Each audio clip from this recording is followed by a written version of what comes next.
streaming. We're going to do a live streaming for the meeting and there we go. We're on. We are live.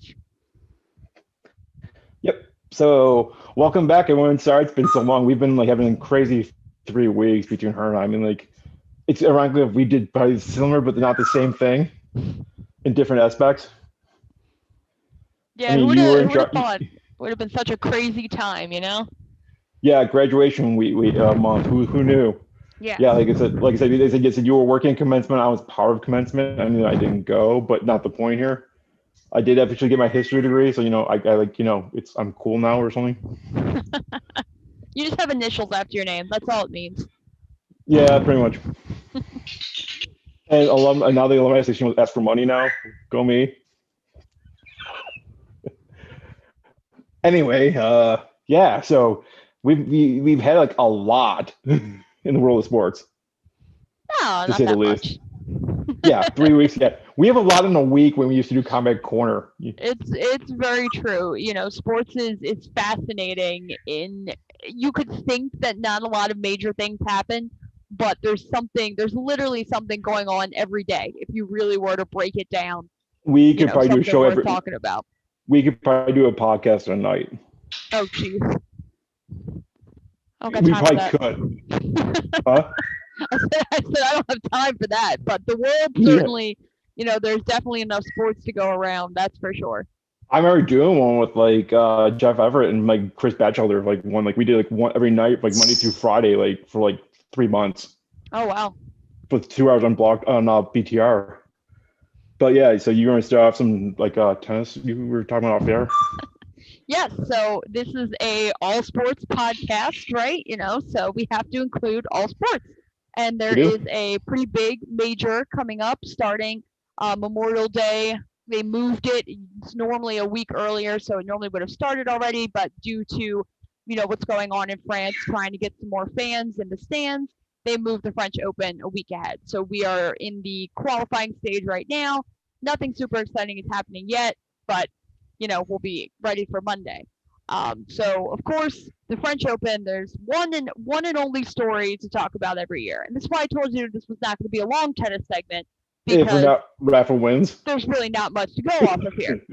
So just out of my own curiosity, I was looking at betting odds the other day. Just curious to see how much of a favorite he was. And he was probably, I think it was minus 120. And Novak Djokovic was second at plus 210. I'm surprised it was that little. I was surprised too, honestly. I was expecting it to be a much larger gap. I mean, once you go past 1, 2, I didn't look at the top 5. Normally I look at the top 5 to 10. Would it be just a field the rest of the way? Drop off. You might have a Dominic Thiem up there. You might have a Dmitry Medvedev up there. But honestly, the drop off after those couple players is going to be extremely, extremely high because Rafael Nadal, he's just, for whatever reason, and we will never see this again. I firmly believe, and people can argue with me all they want, but I think if you look at single sport, single event dominance, you cannot argue that Rafael Nadal is the most dominant athlete. No one has done what he's done on clay. For whatever reason, the man has lost in his entire career at the French Open, I think it's 3 or 4 sets. That's it. Yeah, it's absurd. Yeah. Not matches. Yeah. Just sets.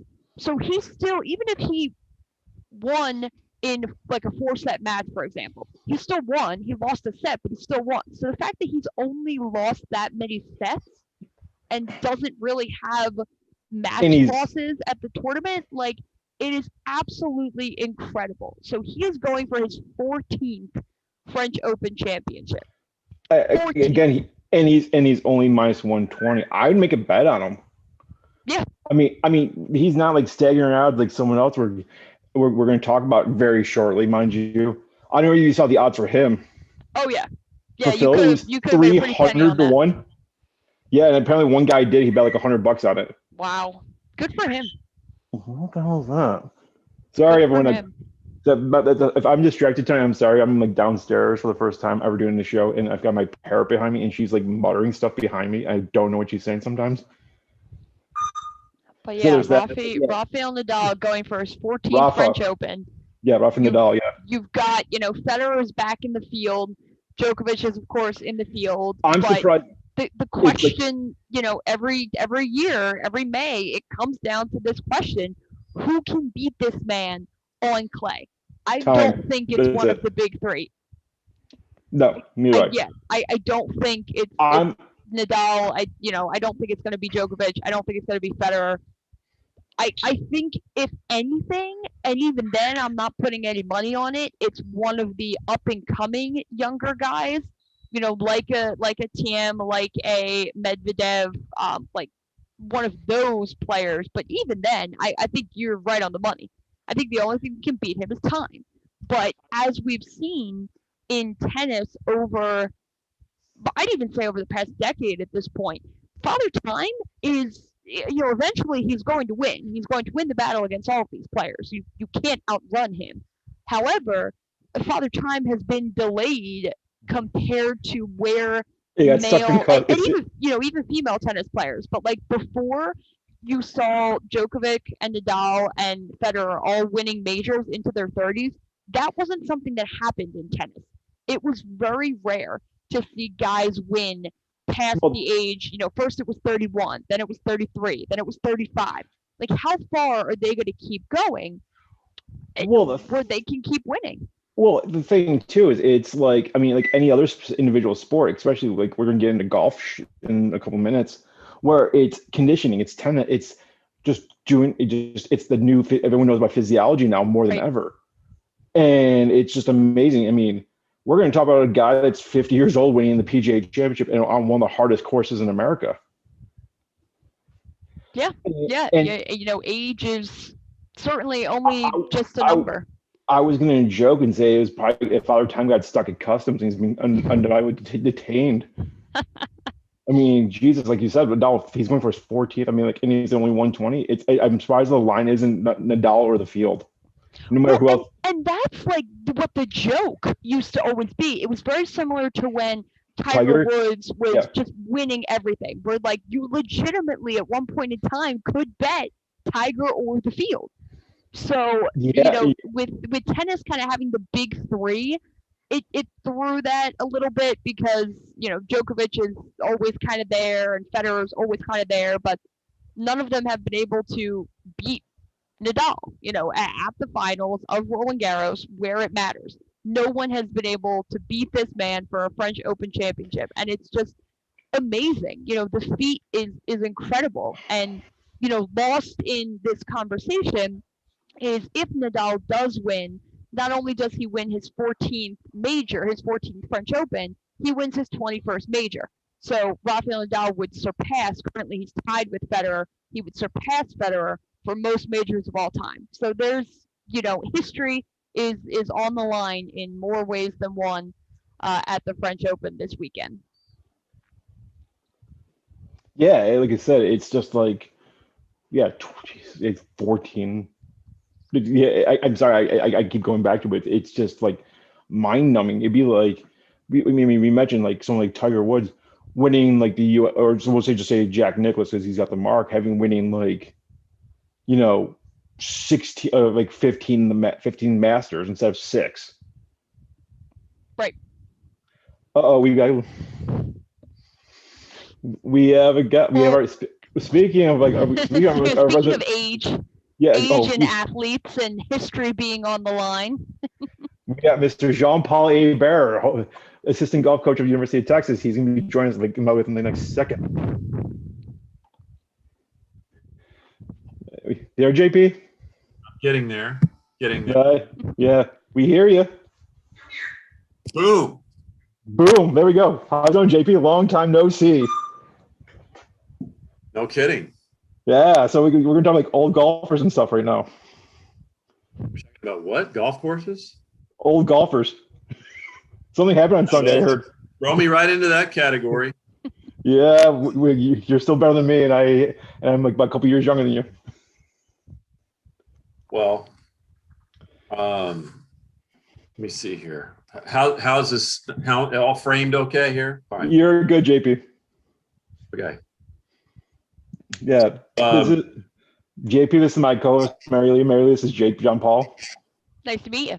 Hey, Mary Lee. Good to see you. Okay. Well. Yeah. So that was like How you doing? we were good. Like, I'm still in awe from Sunday. Like him, Phil just doing what he did. I know it was like one of those kind of days in golf that we're probably not going to forget for a long time. Absolutely not. And it brought back a lot of memories for me, just because, we've been following Phil in golf for, 30, 35 years, however long it is, let's say 30 years. And, it kind of takes you back in time a little bit when they showed some of those clips of him when he was in college, and brought back a lot of memories. He's like maybe a year older than me. So played against him,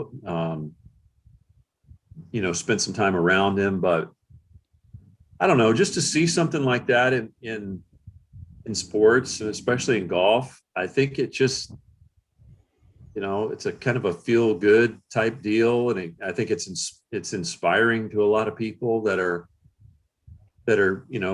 maybe past their prime. And he obviously kind of proved that you can do some things when you just figure out a way to do it and play your best. It's possible. Yeah. And I think it was pretty incredible seeing the crowd and the way that they followed him, from those final two holes. When you talk about moments and images and visuals in sports that will go down in history, I certainly think that's one of them. Yeah, I know. I think so too. I had a bunch of people contact me and like, hey, what's going to happen here? Is this crowd? Are they going to storm the green? But it kind of reminds you of the old British Open days. When they kind of allowed the crowd to come in front of the green, and the player had to walk through the crowd to get to the green. So it had to be fun for those people, and those people that were there, they obviously were having a good time. I don't know what their beer sales were for the weekend. I would say they were pretty well lubricated by 18. Wow. It was a well-watered group of spectators, say that. Yeah. And Thursday in more ways than one.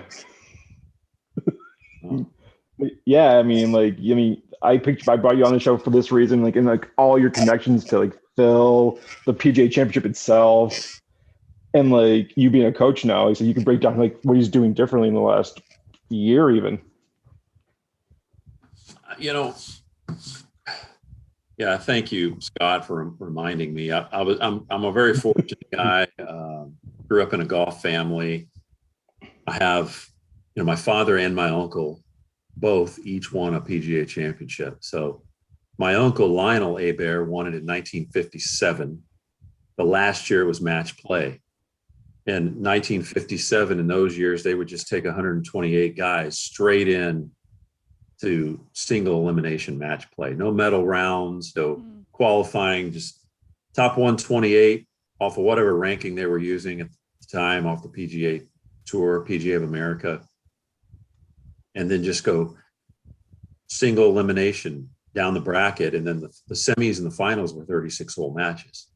It was a long, tough, grueling tournament to win. But he won it. It was his first full year out on tour, and he got a lifetime exemption with that win. And then 3 years later, my father, Jay Hebert, the older brother of the two, won it in stroke play at Firestone in Akron, Ohio. And so that Wanamaker back to their mom's house in Lafayette, Louisiana, and she kind of, set it there prominently in the living area and kind of the little gathering room that they had. And my dad caught her speaking French to it one day, and she said,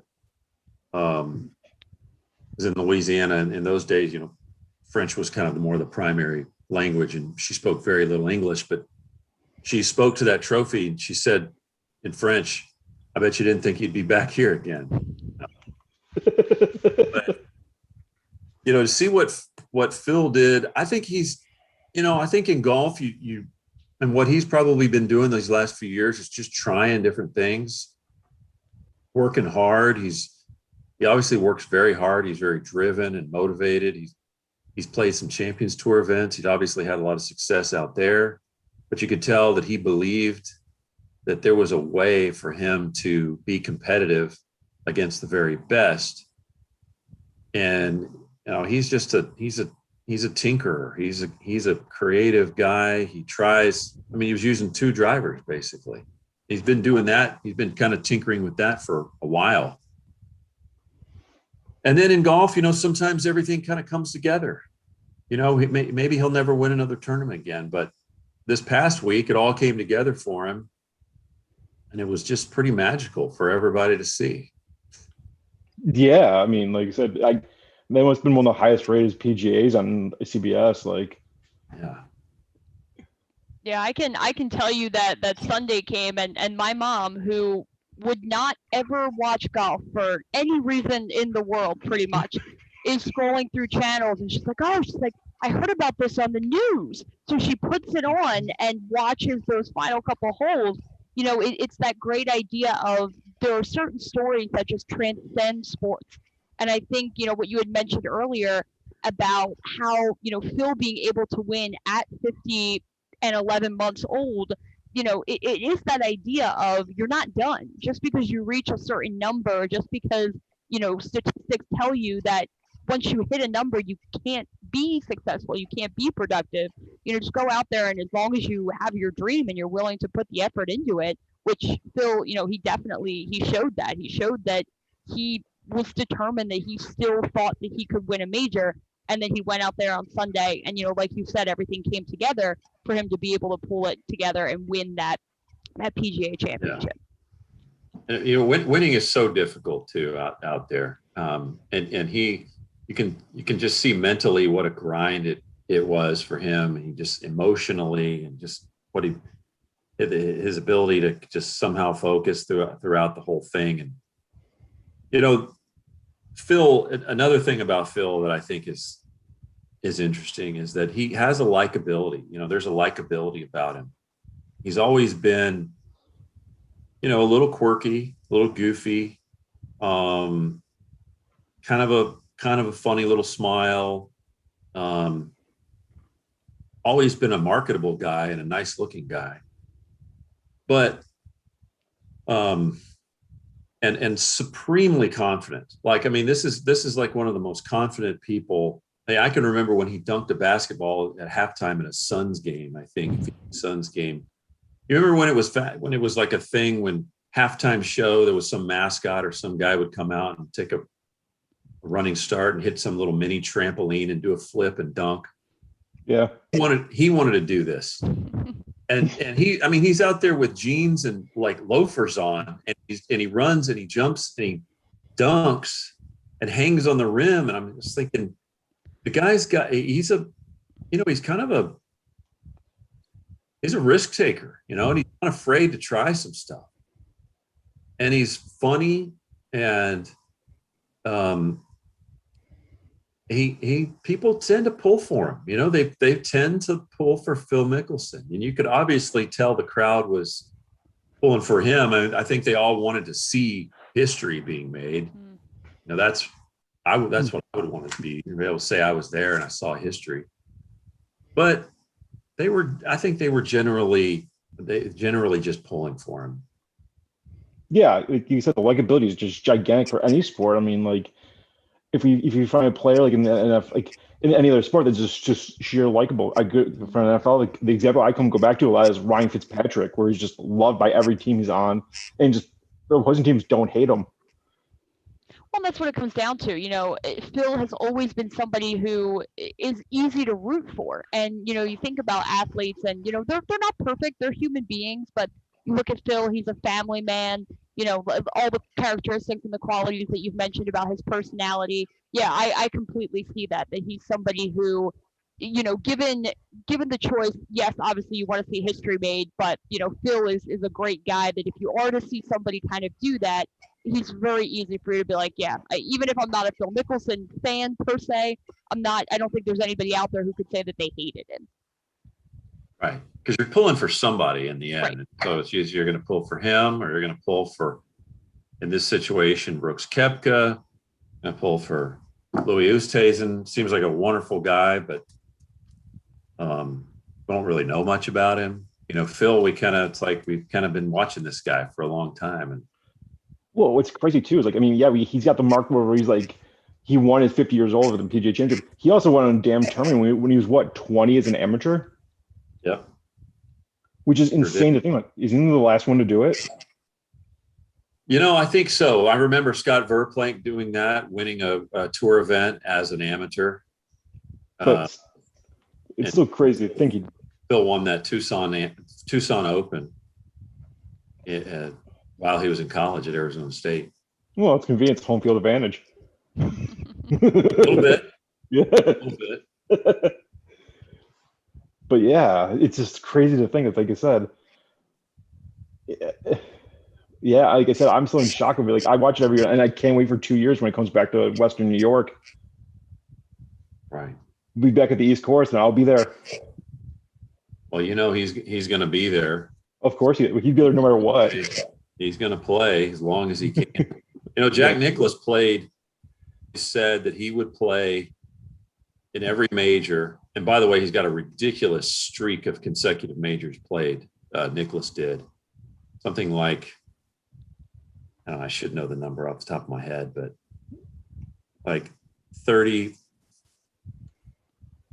Well, more than that. You can look it up, but it's got to be like over 40 years. Played in every major for like 160 straight. I don't know what it was, 40 years straight without missing a major. And he always said he would continue to play until he felt like he couldn't contend. And then he stopped playing in them. So as long as Phil thinks he can contend and maybe win, who knows, then yeah, he's going to play. Oh, absolutely, he will. I think that winning, after, 8 years since his last one, I think that reinvigorates that spark where you're like, oh yeah, I can, I've been thinking all along, I can still win. Now I actually have the results to show that what I'm doing, it's working. Yeah. Incredible. Yeah, it really is. Like I said, I'll be there in 2 years because I was asked, actually from the guys that were doing the senior PGA Championship in 19, and they were asked me if I want to come back and do it. And I said, absolutely. Yeah, well, I have a little bit of experience thanks to this guy, Mary Lee. He taught me well. Yeah. We go back to, oh my gosh. God, 2004, 2005. Some LPGA Tour events there. Yes, sir. Some web.com events now, Korn Ferry Tour events. Some definitely shenanigans afterwards too. Oh yeah. Well, I've always loved getting up to Rochester, Pittsford, that area. I played in the Monroe Amateur maybe 4 times, won it once, 1991, I think. Great memories up there. Great little golf community up there too. And you're always welcome back. Well, thank you. Like I said, I have some pull up here. Yeah, you should come up for the Bills Texans game.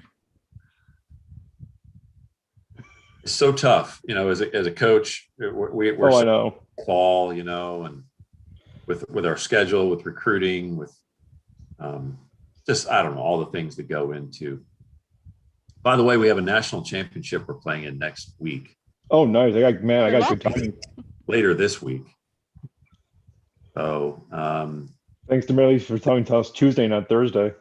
Yeah, have you been able to watch? Another college. Yeah. But yeah, I remember I've seen you sometimes on TV. I'm surprised Golf Channel acknowledges you. Yeah.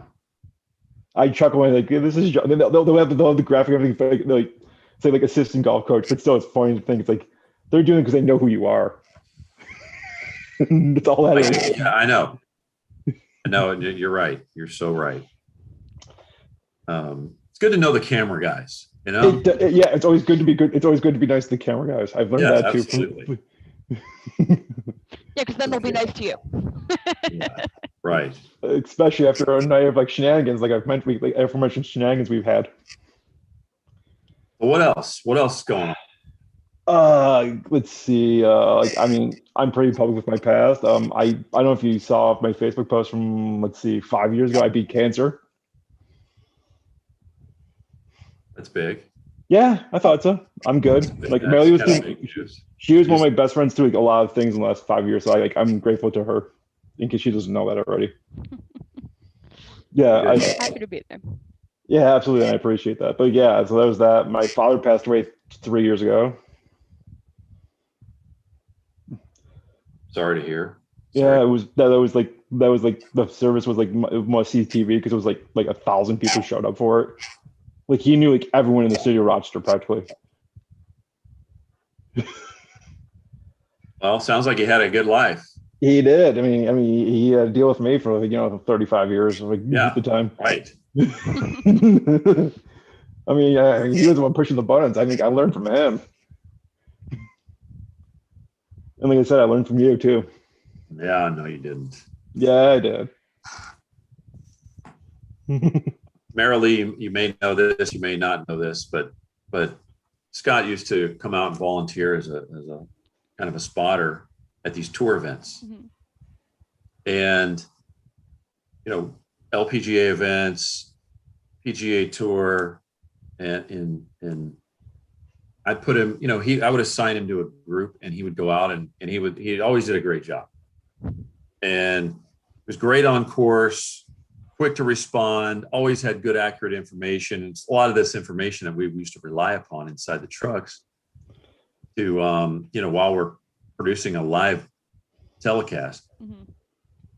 But for some reason there, he had a little streak where every time we'd send him out, the players, we'd put him out there with someone that was leading, and invariably, whoever he was out there with started playing bad golf.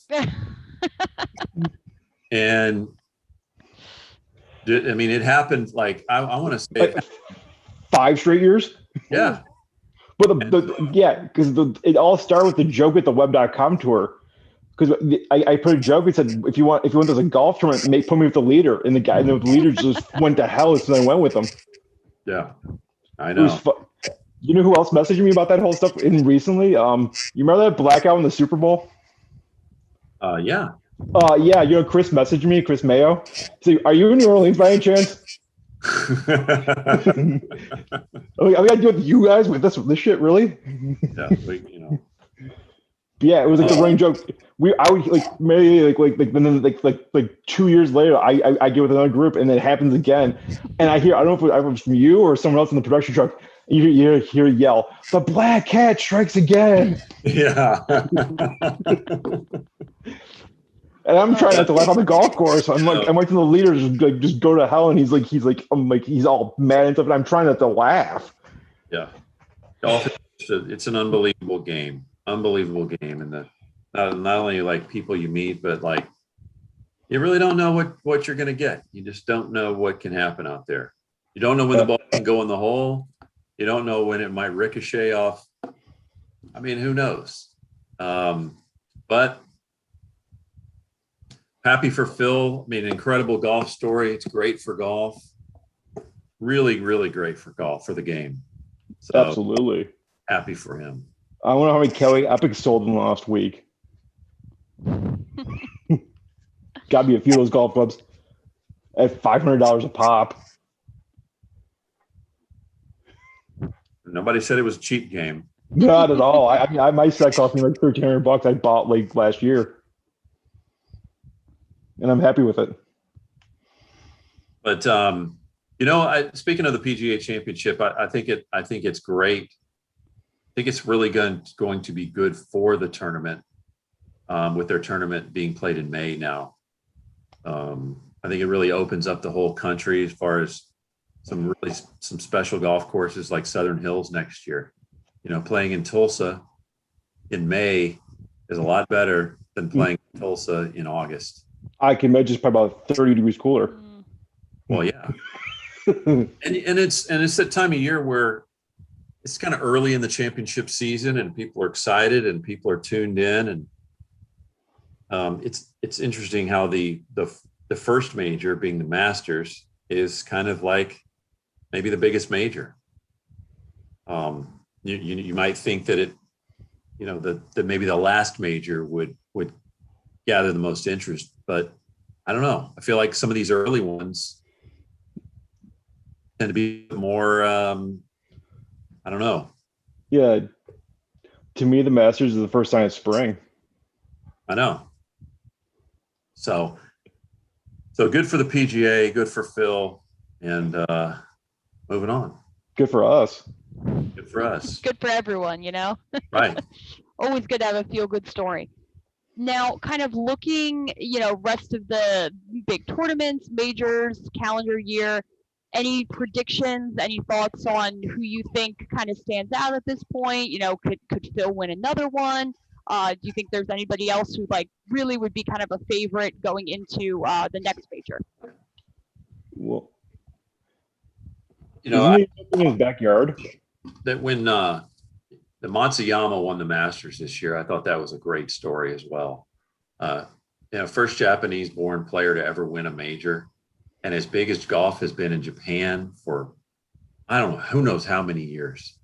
Huge win, and again, big for the game of golf, big for Japan, Japanese golf, and I think that when we start talking about majors and who could maybe win another one, you start thinking about, well, all right, who needs Phil at the U.S. Open at Torrey Pines, which is where he's from. Phil is just missing the U.S. Open is the missing piece of the Grand Slam. So that's a big story, something to obviously keep an eye on. And then the guys that, the best players in the game, it's always a conversation. The best players in the game to not have yet won a major. And you start seeing guys that are playing pretty good. Paul Casey has really had a great career, but he hasn't won a major. Lee Westwood, although he's getting a little bit up there, has not won a major. And there's many others that aren't coming to mind right now, but we love to talk about the best players to not have a major. That's always a great story. I like to pull for those kind of guys. Yeah, it's like the story of 2004 when Phil finally won his Masters. Oh yeah. So big deal. So far, two majors, two great stories. Sung J M is another really young, great player, hot player that, eventually he's gonna win. He's gonna win some big events. But everybody's kind of got their favorites these days. And John Rahm has not won a major. Is that right? Yeah, as far as I know, he hasn't won one. I don't think so. So it's tough. It's tough to win. Tough to win these tournaments. Imagine Jack Nicklaus winning 18 professional majors. Tiger Woods winning 14 of them. Think about how good you have to be. Phil now 6. We were talking about before you got on. We were talking about the French Open starting this week for tennis, and it's like Rafa Nadal's going for his 14th French Open. Yeah, it doesn't make any sense. You couldn't see something like that in golf. Yeah, I was telling her, earlier, it'd be like Jack Nicklaus winning 15 Masters. Just won't happen. No way. But somebody's going to come along before we know it. But before Tiger Woods, people said there'll never be another Jack Nicklaus. There'll never be anybody. There's too many good players. There's too much depth in the fields. Too many good players. Nobody's ever going to come along and dominate. But somebody will. Somebody's going to come along that carries it 350 with ease, you know, and is a great putter and has great hands and is smarter than everybody else. And, you know, I don't think we've seen that person yet, but somebody will come along. Smear one. Yeah, there's always a next. There is. You're right. There's always a next. So exciting, and you know, hopefully, you know, we'll continue to get healthier as a, you know, as a country, and Yeah, as the year goes on. you know, we'll be able to go to these tournaments. I'm not really looking forward to getting back into some big crowds. Honestly, I don't know if I ever want to go into 100,000. I don't know if I want to go back to a football game with 100,000 people. I mean, Mary League goes like what's it called? I went to the Rochester Red Wings for AAA baseball. I mean, it was like 3,000 people. I felt a little, and they got separated between vaccinated and unvaccinated people. Like, and like we're gonna talk about that too. Like where they're opening like all the baseball stadiums up, and it's like, I don't know yet. It's like These cities want their money. That's what it comes down to. These, 11,000 people in a stadium that holds 45 is not going to cut it. Well, I was going to say I could joke and say 11,000 for a Baltimore game's a good night. Yeah, well, I'm just talking about the crowd. I'm just talking just being shoulder to shoulder with thousands and thousands of people. Yeah, it's going to be weird. I mean, I'm gonna be mixed like in the fall when I go to my Bills games. If things keep getting better, it's gonna be like, I don't know. I mean, yeah. Well, so as a golf coach, golf returned to the Olympics last cycle for the first time in something like 100+ years. It'll be in this Olympics. What are your thoughts on golf as an Olympic sport? I think it's good for golf. Obviously, I think it's good for the Olympics. I don't feel like it really is so necessary, because golf is such a global game. The best players are all internationally playing against each other anyway. The cool thing is that people are able to play for their country, and all those other little countries, I don't know how many countries, play in Olympic golf, but that's a big deal for those guys and gals that they get to play for their country. And I guess it's, 3, is it still 3, maybe 3 per country? I think so. Go play, maybe 4, but I think it's something that these guys would probably love to do once, and then, maybe not do it again. Get to play for your country and then get to say you did it and experience it, because it comes at a busy time too. Comes in when guys are typically having a big summer. Now we've got these really crowded schedules with majors and President's Cup or a Ryder Cup going on, so it can get to be a lot of golf. And you can fly away, and you have to fly halfway around the world to play in it. Yeah, right. Oh. Now, is it something they always talk about, like soccer in the Olympics? That's not anything for them. It's the World Cup. It's their nation's championships. The same kind of goes for tennis. Winning an Olympic gold medal is great, but it's not winning a French Open, winning a U.S. Open. Does it work kind of the same way for golf? I think so too. Yeah, the great players are defined by their major victories. We know Phil Mickelson now has 6 majors. I don't know I couldn't even tell you what his Ryder Cup record is. I couldn't tell you what his President's Cup record is, so you're right. Nothing is really going to take the place of the ultimate stages in sports, such as the U.S. Open and the British Open, the Masters, and There's other events, but yeah, it's special in its own right, but it's not something that guys are going to be known for. I've got nothing else. Mary, you got anything else for JP?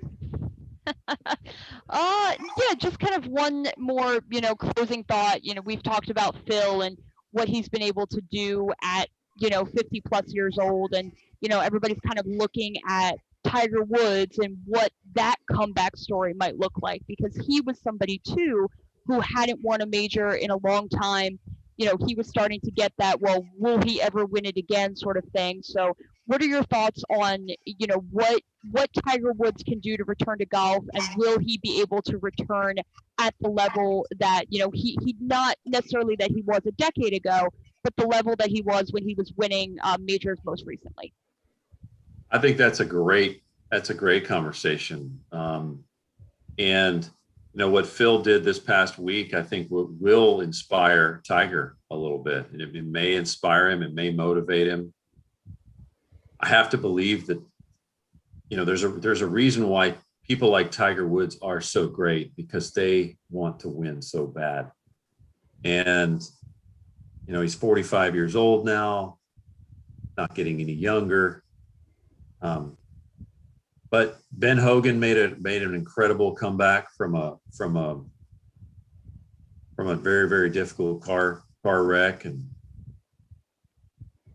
if there's anybody that could do it, I think Tiger is the guy that could do it. I'm a little skeptical. I think that, the older you get, body doesn't feel the same, but it's golf. He doesn't have to run. He doesn't have to, he doesn't have to move like, he doesn't have to tackle anybody. He doesn't have to break a tackle. He just has to figure out a way to play great golf again. So who knows? Yeah. Maybe we talk in a year and like, hey, Tiger One is what, 15th major, or would it be? Either way, it'll be like, I don't know. He's a lot. He's such an interesting guy. There's so much mystery about him, and there's so much that we don't know, even with this car, with the latest situation. But I think more than anything, I wish him, happiness and peace in his life. And maybe what he accomplished at the Masters a couple of years ago is enough for him to be able to, to be happy and to move on from it if that's what he needs to do. His dad, Earl, very boldly said many, many years ago that Tiger's humanitarian contribution to the world would outpace his golf contribution to the world. And I think that if Tiger wanted to, if he wanted to put the clubs down at any point, he could just think of the impact that he could have if he just decided to do that. Who knows? Yeah. Guy like I said, you don't win that much without really wanting to win more. So, do you think the record's attainable for him at this point, or? Hey, there's a couple records actually, because he's tied with Sam Snead at 82 for PGA Tour wins, which is pretty interesting. 82 PGA Tour victories. He and Sam Snead are locked there at first place. That one is obviously more breakable than the 18 professional majors. I'd say no. I'd say I don't think that it's possible at this point.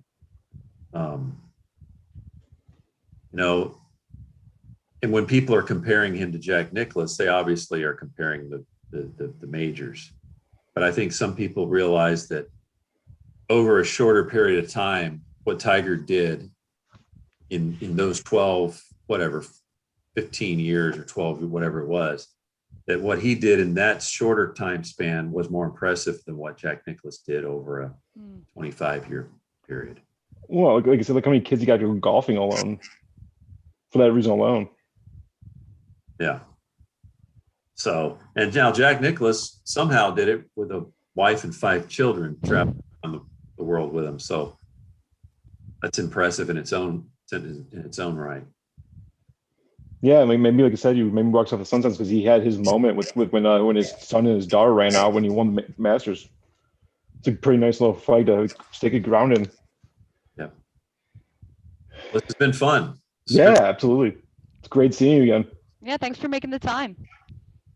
You're welcome, and all the best to you guys. And Scott, glad to know you're healthy and happy, and you've survived cancer and now a global pandemic. So yeah, all in 5 years. Like I said, be well. We'll talk soon. Okay, sounds great. Marilee, nice to meet you. Yes, nice to meet you as well. Thanks for your time. Okay, have a good night. Yep, you too, dude.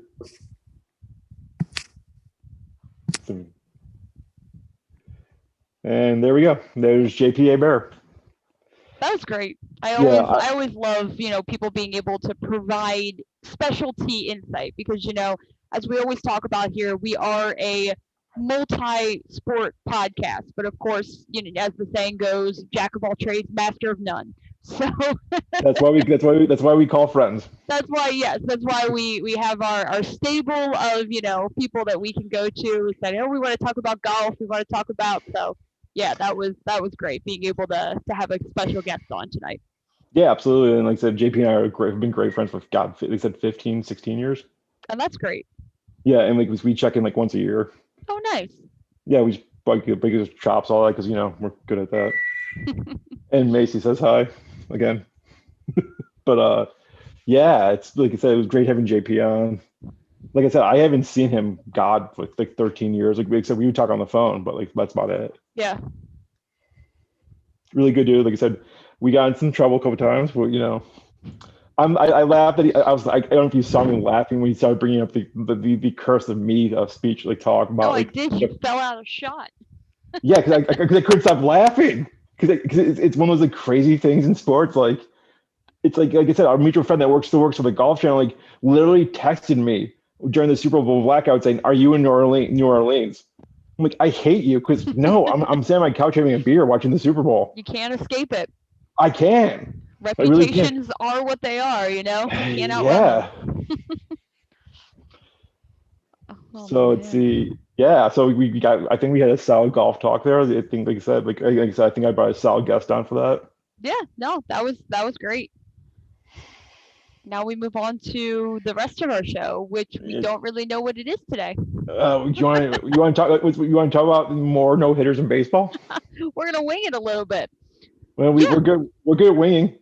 Let's talk about no hitters in baseball, and there's something I want to bring up interesting to that is almost it's not necessarily a bad thing, but I think it's a good conversation. That is a consequence maybe of what these no hitters might potentially do to the game.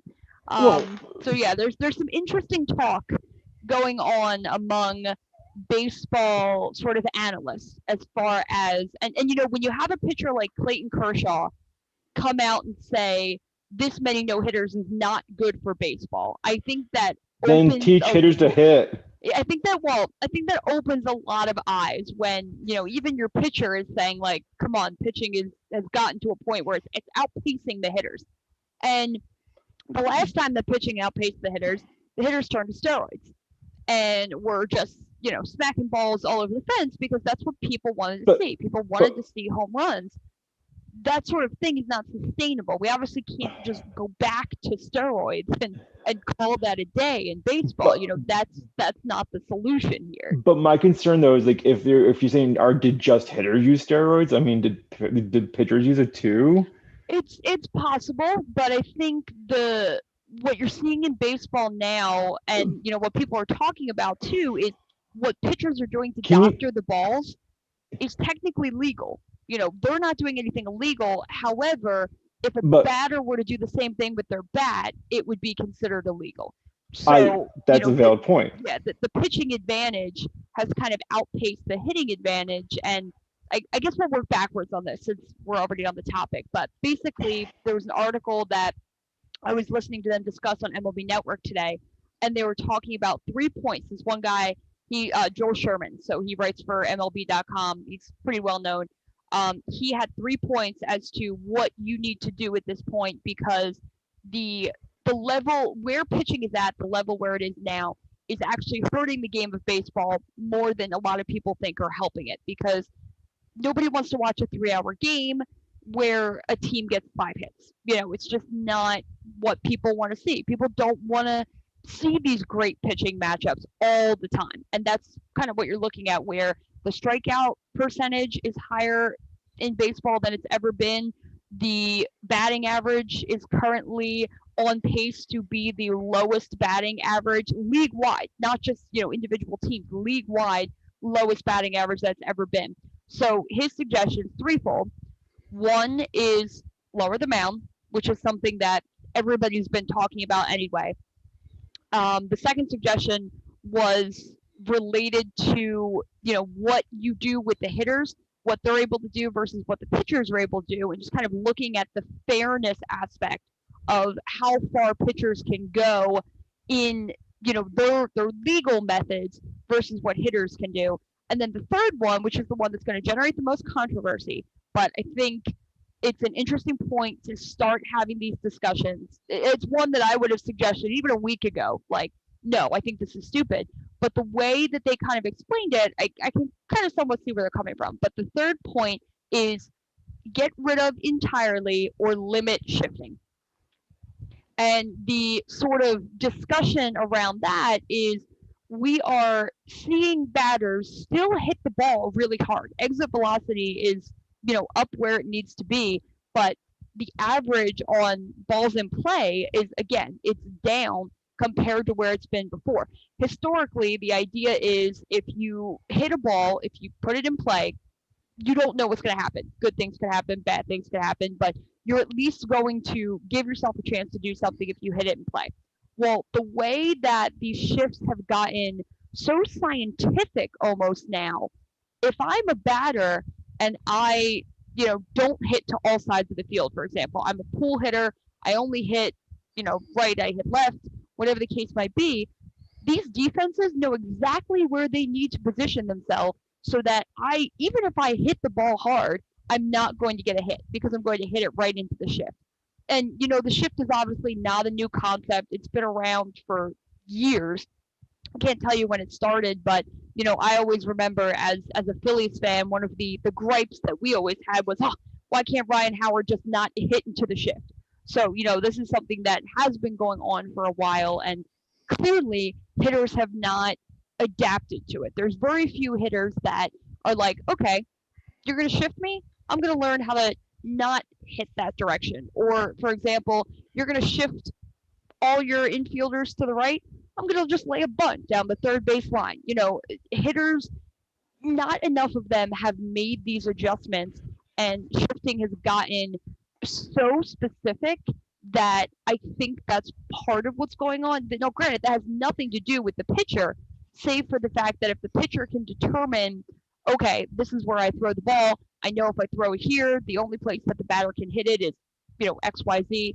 But that's the advantage part of the game that is simply based on how good you are as a player. That shouldn't go away.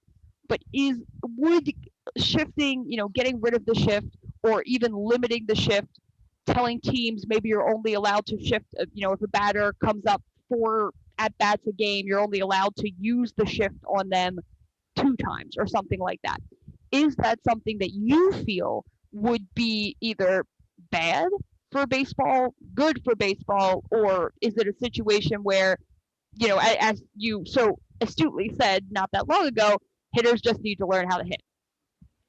Yeah, not to be the ass of the group, but it's like, I mean, I went to, like I said, I don't know if it was on air or like off the air. I guess I went to a Red Wings game Friday night. It was kind of embarrassing watching the designated hitter hit. Not because it's a designated hitter. For whatever you feel about it, that's not my point. Like the designated hitter for Scranton, you know what his batting average was starting the game? 200. I bet you he wish it was. It was .077. Oof. And by the way, he went 0 for 4. So now it's even lower than that. It's almost like it's like point zero. It was like point zero, I think 6-1. Jeez. I mean, I jokingly called him like the designated misser. I mean, and Designated striker out there. I mean, gosh, it was like, yeah, and like the guy for the Red Wings was like 170. It's like you guys are DHs. You guys, I mean, I think the problem is like a lot of the good true hitters are gone. Right. Pure hitting is not a thing anymore. It's the long ball or nothing. Yeah. And that's part of the problem too. Is like teach, like you said, teach the kids. They're not teaching kids how to hit a ball. Right. I mean, you can't have like a kid like it's like not to mention my nephew for the 18th show in a row, but you can't have a kid that's like 11 years old who's 6 foot tall and 205 pounds just hitting a ball in the outfield and like when you round third, you're not gonna throw it home because you don't want your catcher to die. I've seen video like that's a thing apparently in Hawaii. But anyway, yeah, it's like I mean, just it just seems like they're going away. I don't know if it's me, but it seems like they're going away from fundamentals of baseball. Like teach people how to like, try to become full base hitters and like bring guys in. Like I mean, no disrespect, like Chili. I mean, they mentioned like Chili Davis or like when they brought Barry Bonds, and I'm like, these guys they're bringing guys that hit forever. Just don't bring guys in like they're like good at just pure like power contact. Well, and that's kind of the problem because that's where the game felt like it needed to go. The game felt like it needed more flash. And it's so interesting because at the same dynamic where we're looking at hitters, batting averages being lower, strikeout rates being higher, you're also seeing with some of these players, your Vlad Guerrero Juniors, your Ronald Acuñas, they are hitting home runs. Shohei Ohtani, they are hitting home runs like it's nobody's business. There could very well be another home run race. I don't think we're talking record territory. But you might see 55, 60 home runs. Yeah, what Acuna and Guerrero were doing right now, you're talking about two guys who are both very capable of going 45, 50 on the season if they keep the pace that they're at now. It's incredible. But that's all that hitters are doing is they're swinging for the fences. And it's either you swing for the fences, you miss, strikeouts are higher, or you simply swing for the fences, you miss, players are playing deeper in the outfield now. There's certain elements of the game that are just gone. And one of the interesting things that, again, was talked about within the story is the idea of how a baseball game is played is different. They don't hit and run anymore. They don't, steal bases as much as they used to. You really don't see a lot of sacrifice bunting. You don't see, there's so many elements of what would be considered small ball, the way that every single one of these baseball teams should know how to play that aspect of the game. Because when you get into extra innings and you have a runner that starts on second, you best believe that if I'm up there, I'm bunting that runner to third and I'm trying to get a sac fly to send the, take the lead, send the runner home. Or just dropping 2 bunts. Yeah, but that's part of the game that it just baseball has changed. And I don't know if, again, we can't attribute that to the pitching and the level that the pitching has gotten to. But is that part of the reason why, baseball is kind of in the weird spot that it is because they're in the midst of a transition that's probably not in the best interest of the game. Well, my problem too is like I just thought about it because I've been to 1 or 2 baseball stadiums. So many of them look alike. Like you don't have the weird dynamics in stadiums anymore. They're all like say 330 to left field, 330, 335 to right, and it's 408 to say for center. Make a bigger stadium somewhere. Just screw with the dynamics somehow. I'm sure you could. But see, making a bigger stadium, you can argue that hurts hitting as well because yes, it makes it harder for the pitcher still having that advantage of if your outfield wall is pushed back 20 feet, that means that home run hitter has another 20 feet that they have to push this ball. So I think whenever you talk about bigger stadiums, you're talking about advantage pitcher. And when you look at the stats, like I mean, if they want the home run ball to come back. And that's certainly something that has been talked about over the years is bringing fences in. You look at stadiums like I call it everybody calls it this, but Great American Small Park, which is actually Great American Ballpark. But the reason why they call it that is the smallest stadium in major leagues, and people hit home runs there at a higher clip than they do anywhere else because of the dimensions of that ballpark.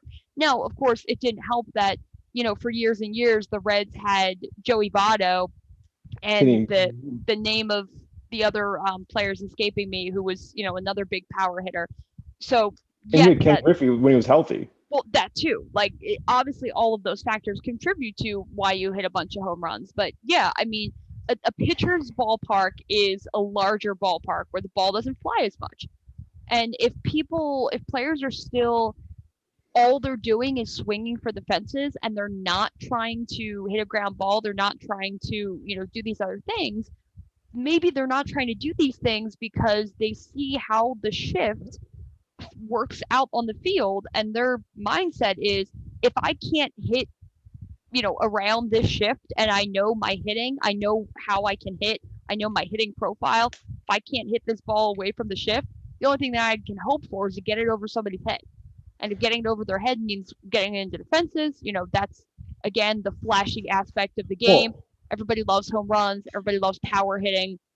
Hitting for average is not what it used to be. And this was years ago. I said this mostly jokingly at the time, of course, but now I'm starting to feel like it honestly has been true, that Miguel Cabrera is the game's last pure hitter. Not just because he won the Triple Crown, not just because of those factors, but like even a Mike Trout, even guys like that, I don't know if you would throw them into that same category because they are still a product of the new generation of baseball. I think that pure hitting generation, I just don't think we're going to see that anymore. It's not the way that they're being raised to play from high school to college to the minor leagues. And not to make fun of your Phillies, as I do once or twice, but Bryce Harper is a great example. I mean, the guy hits home runs, but he also hits 250, 275 tops. Yeah. I mean, he had maybe 1-2 years he might have hit over 300. I think he's probably about a career 270 hitter. But actually gonna look that up just out of my own curiosity. But I think a better example, going back to Ryan Howard, is Ryan Howard was a guy who at his best was a 240 hitter. But he was Mark McGwire was the same way. Right, but they were hitting 40, 50 home runs. So when you have that kind of power, you expect the strikeouts to be what they are. You expect, these elements of how a hitter is performing, and you can live with it because they're still hitting the home runs. They're still hitting the doubles, doing all those kind of things. Nowadays, the strikeouts are higher than they've been, but the power numbers are down. So you're losing that allure. Since we're picking on the Phillies, I'll stay picking on the Phillies for a second. Sorry. The Phillies have had more games this year than any other team where they've struck out 10 times or more a game. That is insane. You are not going to score runs when you strike out. Like, runners have been left on base because the strikeout is a free out. You don't do anything with it. At least as long as you're not hitting into a double play, if you have a runner on second, pretty much anything other than a strikeout is a productive out, because you RBI ground out, you advance the runner through, just a fielder's choice. You can get a sac fly and advance the runner. Contact, putting the ball into play, making contact. Okay. Good things can happen. If you strike out, nothing can happen. Actually, funny you mentioned that, because actually, I don't know if I sent you this meme or not about the other night when the Phillies were struck out 15 times. No, I don't think you did. Career 276 hitter, by the way, for Bryce Harper. Which is actually higher than I thought. Me too. I would say 260 or something like that. Anyway, so I don't know what night it was when the Phillies had 15 strikeouts. I mean, I'm sure it's more than one the way you're describing it. But by comparison, Tony Gwynn in 95 struck out 15 times. The entire season. Yeah, out of 535 at bats. Well, they just had, it was either yesterday or 2 days ago, the Padres became the first team this year. Now, granted, we are in close to the end of May. We are about 50 games already through the season, and we finally had a team not strike out once in a game. In May. it just this season so Yeah. far. Like, you look at all of the games that have been played. If every team has played about 50 games, 50 times 30. 32, like, that's a lot. That is a lot of games that they're like, you would think it wouldn't be that crazy, but the way that the game has gone and the way that strikeouts have become so prevalent, it's what you get. I Have mean, 30 baseball teams striking out all yeah, the that's time. 50. That's 1,500 games right there. You Yeah. got one. You got one. Yeah. And meanwhile, we have 7 no-hitters, which is already, I believe It's well, one below the record. yeah. Well, the official Depends. record. I mean, Depends we've who talked you about this. We'll just say we won't count it for argument's sake for this second. Yes. I think the record for the season's 8, and we have a week left in May. They will might- undoubtedly go over they might- that record. They might do by the end of May. It wouldn't surprise me. The way they've been Again, going. part of it is just the way, like, the Mariners, who have been no-hit twice, they have a team batting average under the Mendoza line. That is unreal. That is unheard of, to be batting under 200 as a team. An American League team where you don't even factor in a pitcher batting average. I would call Ichiro. I really would. I mean, at this point, You can't get worse, right? you cannot physically get worse. So I just think it's crazy that, this is kind of the state of baseball, and whether or not they take action to fix it. An interesting point was kind of made where, would people care that much about the length of a game? Would they care that much that baseball is such a They long needed 5 game innings. if the final score was like 10-8 and there were, 30 hits spread across the two teams? Would they care that much if there was constant action, if there weren't literally 4, 5, 6 innings in a row? We're just sitting there waiting for a batter to do something. So, it'll be interesting to see how Major League Baseball feels the need to approach that. And, if they do make changes in the offseason, if they do something like lower the pitcher's mound, or, have a discussion around the viability of the shift, I just think they're all conversations worth having at this point, because they got to do something. I'd be interested to see how a batter could change his bat, like in the way the pitcher changes his ball. Yeah, again, that's not just pine tar, but like there's got to be other ways you can do it, I'm sure. Right. Yeah, I don't know. But I mean, no hitters are great. You should celebrate them, but because there have been so many this year, it's brought more controversy, it's brought more questions. And as I mentioned at the beginning of this segment, the unintended consequences of there being so many no-hitters.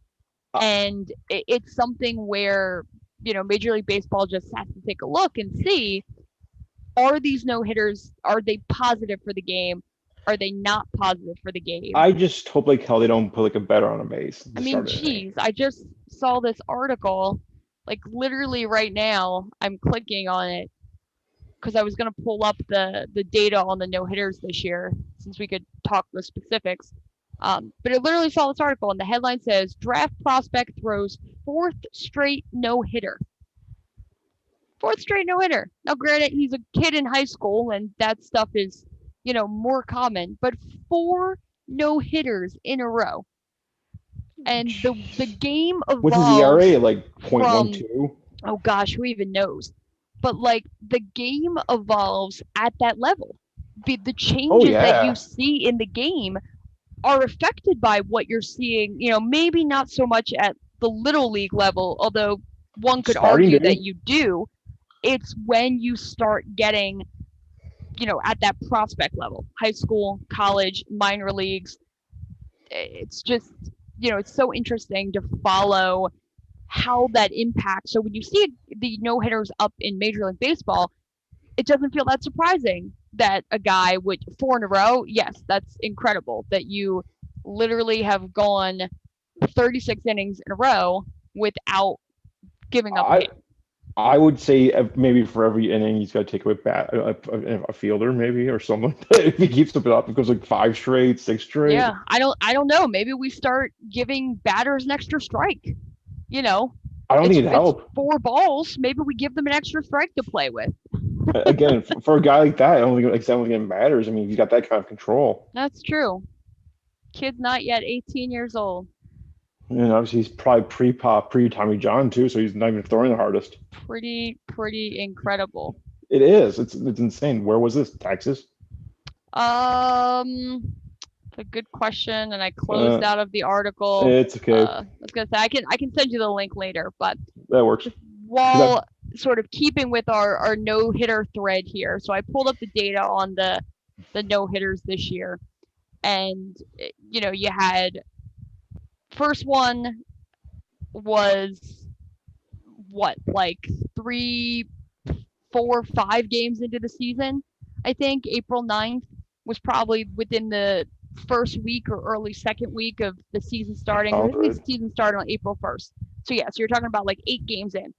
Then you had another on April 14th, which was Carlos Rodon of the White Sox. First one was Joe Musgrove of the Padres. John Means for the Orioles goes May 5th. Wade Miley 2 days later for the Reds, May 7th. Spencer Turnbull, May 18th for the Tigers. And then Corey Kluber, May 19th for the Yankees. So in the month of May alone, there were 4 no-hitters in 2 weeks. In 2 weeks span. If you go from May 5th to May 19th, it was 14 days in between. It's 2 weeks.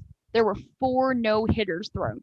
And by not the guys that you would be out there thinking would throw no-hitters. Like, it's not your Justin Verlanders. It's not your Clayton Kershaws. It's not your Jacob deGroms.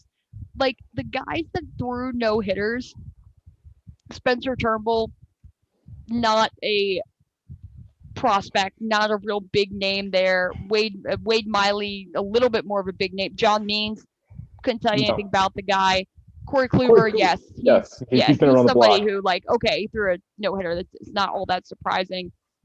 And then, you know, of course, Madison Bumgarner, his no-hitter is, of course, not listed on this article because MLB does not acknowledge it, even though, to no fault of his own, he did exactly what he was supposed to do. But, you know, he's another name who it's like, okay, that would not surprise me, him throwing a no-hitter. So I think you look at it as well, and granted, you know, over the history of baseball no-hitters, there are no-hitters thrown by guys who you've never heard their name before, and there's also no-hitters thrown by the best all-time. But there's some of the best all-time who have never done it. So, you know, it's not that it's only great pitchers can throw no-hitters, but I think when you look at, you know, this year in particular and everything that's being analyzed as far as is the pitching advantage too much, has it outpaced the hitting advantage too much that we have to do something about it, I think you also do have to consider some of the names of the guys who are throwing these no-hitters. You know, they are not people that you would expect to suddenly pull these stats out to suddenly be this good. Like, it's just, it's so fascinating. I mean, while we were talking about this, gone. I mean, I don't know if you heard me counting or not. I was trying to figure it out. I was just checking the live games. There's 5 games right now where there's a shutout, and there's like 2 of them that have like 5 hits in them, 2 of them have 3 hits, another one's got 1 hit in them. The games that I'm watching right now, which is the Phillies Marlins game, the Phillies are winning that game with 2 hits. They have 2 hits in the game. And, you know, fortunately, one of those hits was a Rhys Hoskins 2-run home run, which is why the score is what it is. But 2 hits. It's like you would never expect to win a game with 2 hits. Well, like I said, I've been to a game where the team went with Red Wings, one game on a 1 hit when they won 2-1. Yeah. They literally walked the batter and then bottom of the 9th, and the next one's a walk-off 2-run home run. And the guy those only hit the Buffalo allowed that day. And I can't imagine pitching a 1-hitter and losing. Okay, so John Means threw the no-hitter for Baltimore. His ERA this season is incredible. Like, he's actually pitching really well. But before this season, last year's ERA was 4.53. The year before, 3.60. So he's a career 3.43 ERA. Throws a no-hitter. Okay? I'm going to pull up Spencer Turnbull here because he's the other one who, when they were talking about, they're like, not a guy you would expect to throw a no-hitter. But, the magic of baseball. Baseball's a fascinating game for its pros and its cons, its good things and its bad things. So, okay, he has on the season an ERA of 3.12. It's not horrible. No, but would you expect a guy who is giving up 3 runs to throw a no-hitter? His career ERA is 4.33. Before this season, his lowest ERA was just south of 4. Yeah, it's just like. And for him to throw a no-hitter, now, granted, I believe he was one of the ones who no-hit the Mariners. I think. Yep. His was against the Mariners, and John Means was against the Mariners. So, of course, the Mariners have been no-hit twice, and the Rangers have been no-hit twice, and the Indians have been no-hit twice. So every team this is pretty fascinating. Every team that has been no-hit this year has been no-hit twice. That's not something I want to brag about. That is wild. That really is. That's insane to me. I want to look at their batting averages because that just sounds crazy to me. I'm sorry. I'm just looking up random stats in my head because of you and your silly ERAs talk. No, and I would love. I wish there was a place that tracked one hitters as well because I would love to know how many. I was gonna say I would love to know how many one hitters have been thrown this year because I have to imagine there have been a lot, quite a few. Yeah. Like for fun, I literally looked up who has the lowest ERA of all time. Mm-hmm. I don't care about the big names because they probably they pitched so long ago. But okay. For example, Walter Johnson's 12th all time, Big Train Johnson at 2.167. Yeah. Which is insane. But you know who's 13th? No, who's 13th? Mariano Rivera. Excellent. But here's a better one. Guess who's 17th? I don't know. Babe Ruth. Wow. It's 2.2. Yeah, it's just crazy stuff like that. It's pretty incredible. But okay, so the 3 teams that have been no hit, right? I said it was the Rangers twice, the Indians twice, the Mariners twice. The Mariners have a team batting average this season of .199. Horrible. Under the Mendoza line. Horrible. It's the Euchre line. The other teams have a batting average. So the Rangers are sitting at .235, which sounds bad, but that's actually middle of the road. That's actually not horrible for baseball. It's under what the .240 average of the past couple of years I think has been, but not bad. .235. That's about the middle of the league. The Indians, don't even see them here. So they are batting .216. So again, you have 2 of the teams that have been no hit twice are in the top 3. They're 1 and 3. Seattle's 1, Indians are 3. As far as the worst batting averages in baseball. So should we expect the Mariners to get at least no hit 2 or 3 more times? If you're gonna bat 199, yeah. Yeah, it's I said, team with the best average in baseball. Take a guess. I either guess LA. Most people won't like this. I'll put it that way. Boston. No, they're second. Is it the Yankees? Nope. The Yankees are 21st. No, that doesn't surprise me because they played crap for the first month. Yeah, they're batting .231. I would guess probably either it's gotta be I'm thinking West Coast, LA or who would fans not like? Houston, really? Yep. The Houston possibly no longer cheating Astros are leading the league with a batting average of team batting average of .270. Well, it's the Houston Altuves. Yeah. But it's so fun looking at what his stats have dropped after that whole scandal. But the Astros are leading baseball. The funny thing to me about it is the whole his feel. I've been a baseball fan all my life, and I'm a couple years older than you.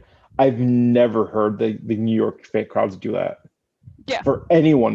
Like I mean, I don't know how much baseball you watch as like a kid, but I Not mean, a I would. super amount. So you would know the whole Pedro Martinez Don Zimmer incident I don't think so. when like there was like a bench clearing brawl and Don Zimmer, who was a pitching coach for the Yankees at the time, like bull rushed like Pedro Martinez threw him to the ground. He was like 72 years old. Oh, I think I've seen that clip. Yeah. Yeah, they didn't chant F Pedro after that in New York.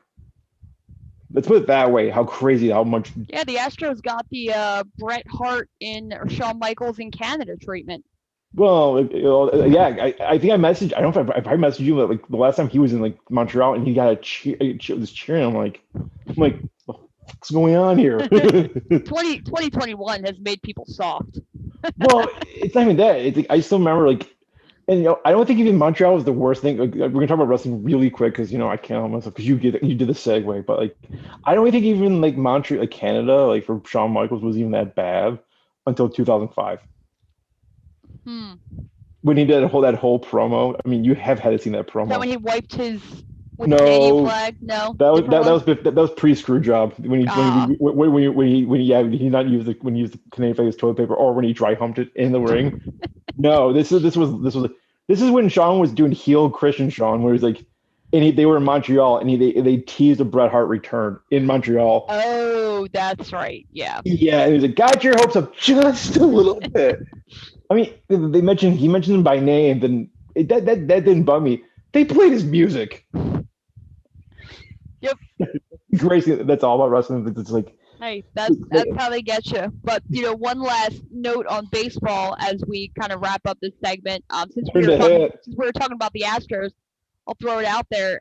Tonight was the start of the Astros-Dodgers series.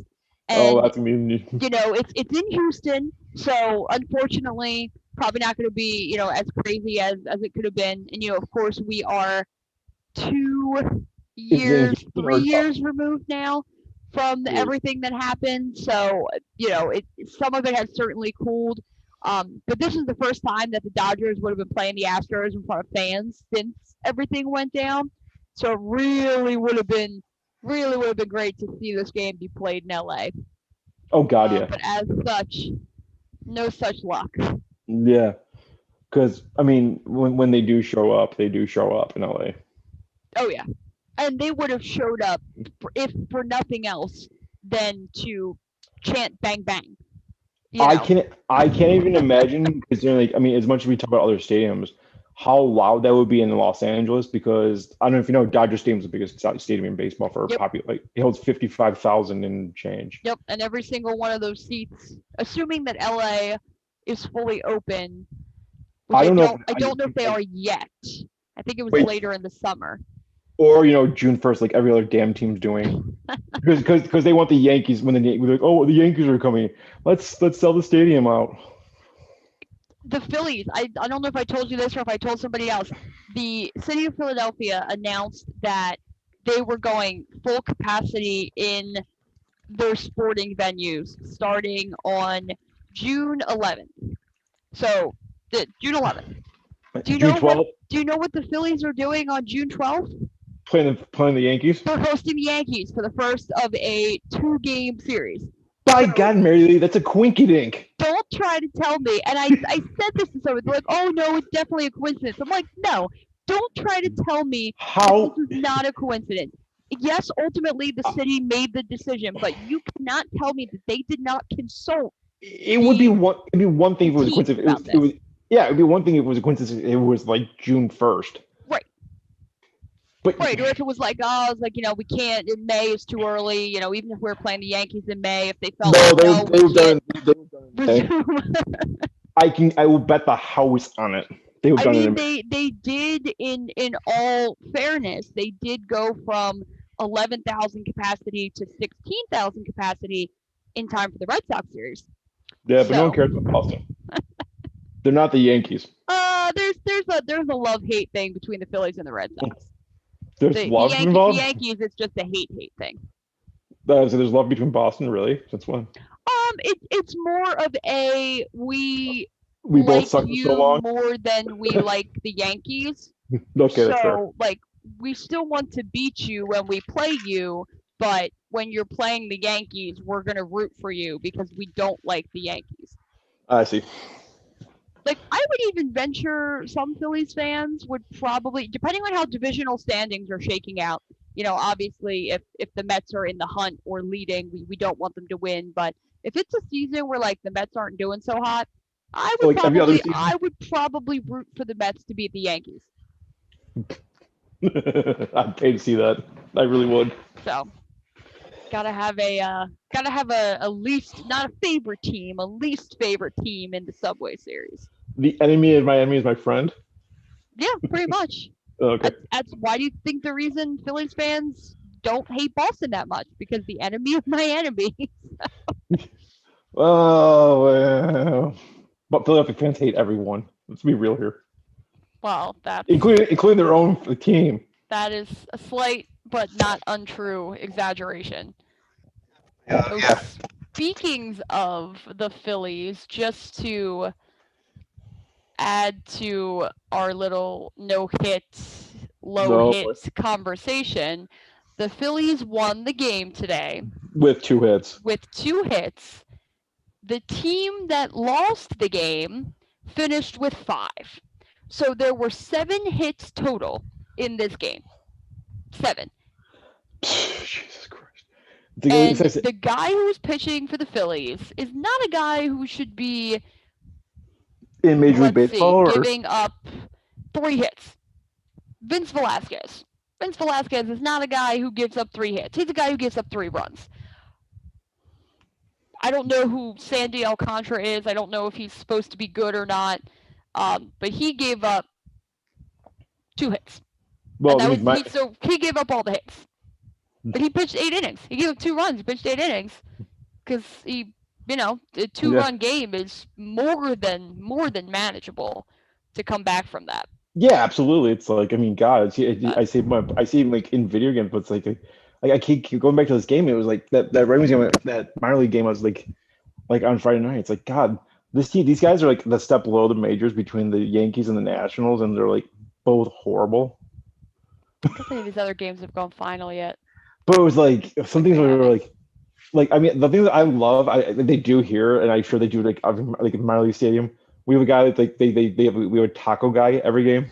Usually it's their team's power hitter. Oh. If they strike out, if it's an opposing team, like guy designate the taco guy. If they strike out, we get like a free taco from Taco Bell. Oh yeah, we have. You had something I remember. We have a couple versions of that. There is a giant home run inning where if the Phillies hit a home run, you get a $5 coupon off your groceries for Giant. I don't think they have something for like strikeouts or for every home run the team hits, Comcast plants a tree. Well, that's good because so that's a thing. Yeah, they plant a tree. And there's something else for every pitch thrown over 95 miles an hour. The Phillies charities somebody does something for Phillies charities. I'm not sure. Which in today's game, everybody is throwing over 95 miles an hour. I would say they should just trade for Josh Chapman and call it a day. Like 100 is no longer a novelty. It's just not. Yeah, because I saw like it is, but it's not because it's like minor league. They still some guys throw goddamn slow. I was like floored. Yeah. Like the starting pitcher for the Red Wings, literally he lasted 1 1/3 innings. But he was throwing like probably everything. Because he's only throwing less 85. Than 90 miles. Yeah, there you go. Like yeah, one of the guys, 85. The setup guy for the Scranton team. Holy cow! Like his slowest pitch was 91. Jeez. Yeah, slowest pitch. Like he hit 3 of them, hit 99. I'm like, okay, this is not a fun game. Do not play I want to break the radar game. Radar gun game. Yeah, that's like the one guy for the Phillies. I think his breaking pitch is like 97 miles an hour. Which is insane. Kind of it all pulls in together. But another part of the reason why these hitters aren't hitting is because when you have a sinker that can go over the plate and sink at the last minute and still go the speed of a fastball, you are not hitting that. I don't care who you are. You are not hitting that. That is a nasty pitch. Well, look at that our good by Garrett Cole. Yeah. He throws a 95-mile-an-hour slider. Yeah, that shouldn't. You That's shouldn't be not. able to do that. You can't That's hit just that. mean. You can't hit that. And if you somehow do manage Your to, bats can be if you somehow firewood. do manage to contact the bat with the ball, you're not doing anything with it. That ball's going nowhere. Yeah, that is a weak ground out. That's as I mean- far as it's going to go. I mean, objectively, if you hit like it's like, I mean, Joe Chevin's got one of the nastiest sliders in baseball too. Like it literally drops 5 feet. Yeah, the only And- problem is with these pitchers, if they miss, because the velo is Stuck. what it is, you're hitting the ball 500 feet. Like that's just yeah. the way that it is. But in You gotta hit it today's first. game, yet these pitchers aren't missing, which is not not to say anything bad about the pitching. That's not something that should be changed. We shouldn't be punishing them for doing their job. Yeah, don't tell them to slow it down. But lower the mound a little bit. They did that the last time that pitching kind of got out of control, and it seemed to work for a while. And if lowering the mound doesn't work, then you look into some of the other alternatives we talked about. Well, we talk about the weird things, like we talk about the long ball, but it's like with like someone like Barry Bonds. I mean, like as much as he's like the most hated person possibly in baseball history. But like the year he hit all the home runs, 73 to be exact. Mhm. He also led the league in another crazy category. Do you know what that was? Yeah, it was walks. Yeah, he walked 198 times that year. He broke the record for walks. Well, okay, I would love to know how many of those were intentional. Probably all of them, including the elusive. You walked the base. You I was walked. gonna say, you gonna talk about the Buck Showalter? Yeah. I loved. I used to watch Baseball Tonight like religiously. I think I watched a few years ago. I loved that show, and I remember so vividly, like they talked about that because Buck Showalter was on that show, and they're like, "Buck, what was behind your decision to just go 4 fingers?" Like, and he's like, "I didn't even question it because my mindset was if I walk him in, we give up a run. If I let him bat, we give up 4." Like he just knew. He knew that Barry Bonds was going to do some sort of damage. So lesser of two evils was, here you go. Here's a run. We'll face the next guy. We'll take our chances with the next guy. Yeah. Well, I was gonna say, what I was mentioning about the taco thing was that like it was funny because what happened in the game was one, the guy never struck out. But it was funny that they walked I felt about to get for Hoy Park for the scram, the Rail Riders, and it was like first inning he gets hit by a pitch. Second inning he got back up again. They walked him. But the funny thing is like they get hit by a pitch. Next guy's the taco guy. I forgot his name. The guy crushes a 2-run home run. It was like, yeah, we're getting tacos. You can see the whole crowd. It's like they get full board into it here. It's great. That's pretty funny. They would actually get disappointed. Oh, they get pissed. It's amazing. They don't want their team to do well. They'd rather the taco. No. This is the opposing team's better. Oh, it was the opposing team. I gotcha. Yeah. Yeah. Yes. If they strike out. Yeah, like I said, it's usually the power because it's usually the guy that's like 200 and he's got like 50 strikeouts on the year, so we'll like give it to him. Yeah. Well, the Sixers used to do that where if they scored 100 points, I don't even think they had to win the game. If you scored 100 points, fans could go the next day to any participating McDonald's and get a free Big Mac. And it was funny because Papa John's had done something similar. I think Papa John's was like the official sponsor of Major League Baseball or something. They did this for every team. It used to be if you scored 5, I think it was like you score 5 runs and win the game, you would get 50% off your Papa John's. So the Phillies were pretty terrible for, I would say, like 2015 to now-ish, but they don't do the Papa John's promo anymore. I think they stopped that in like 2019. But it started from you had to win the game, score 5 runs. Their team's not winning games.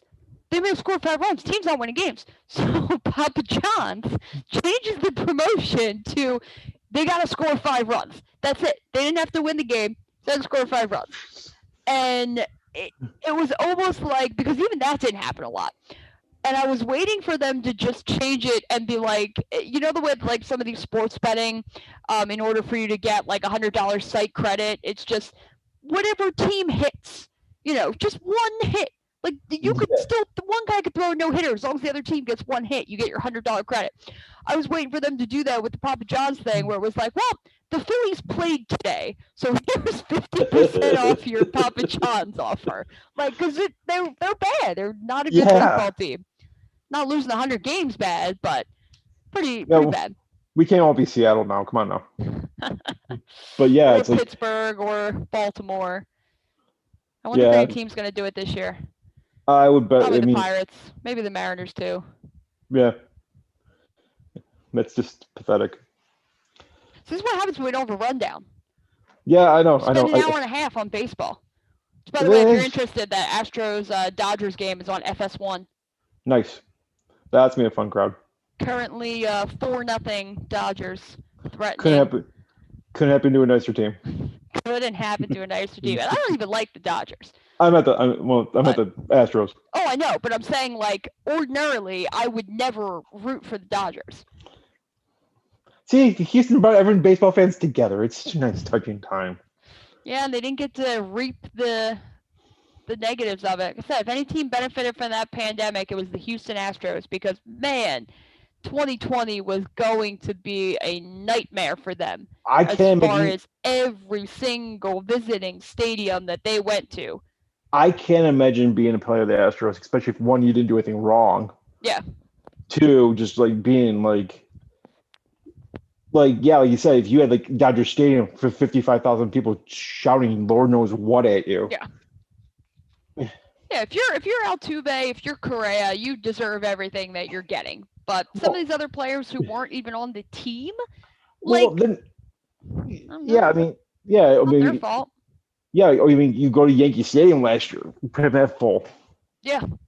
That'd be a nice warm New York reception. Well, I mean, they certainly did not mind waiting a year to still give them that reception. And think that was a full stadium. Yeah. Yeah, that was only what? They were about like 12,000 people? Maybe even less than that. I think it was 11 because they had something like they said something like 4,000 inflatable garbage cans. I'm surprised they didn't turn into a promotion night. I would have loved to see a team last year.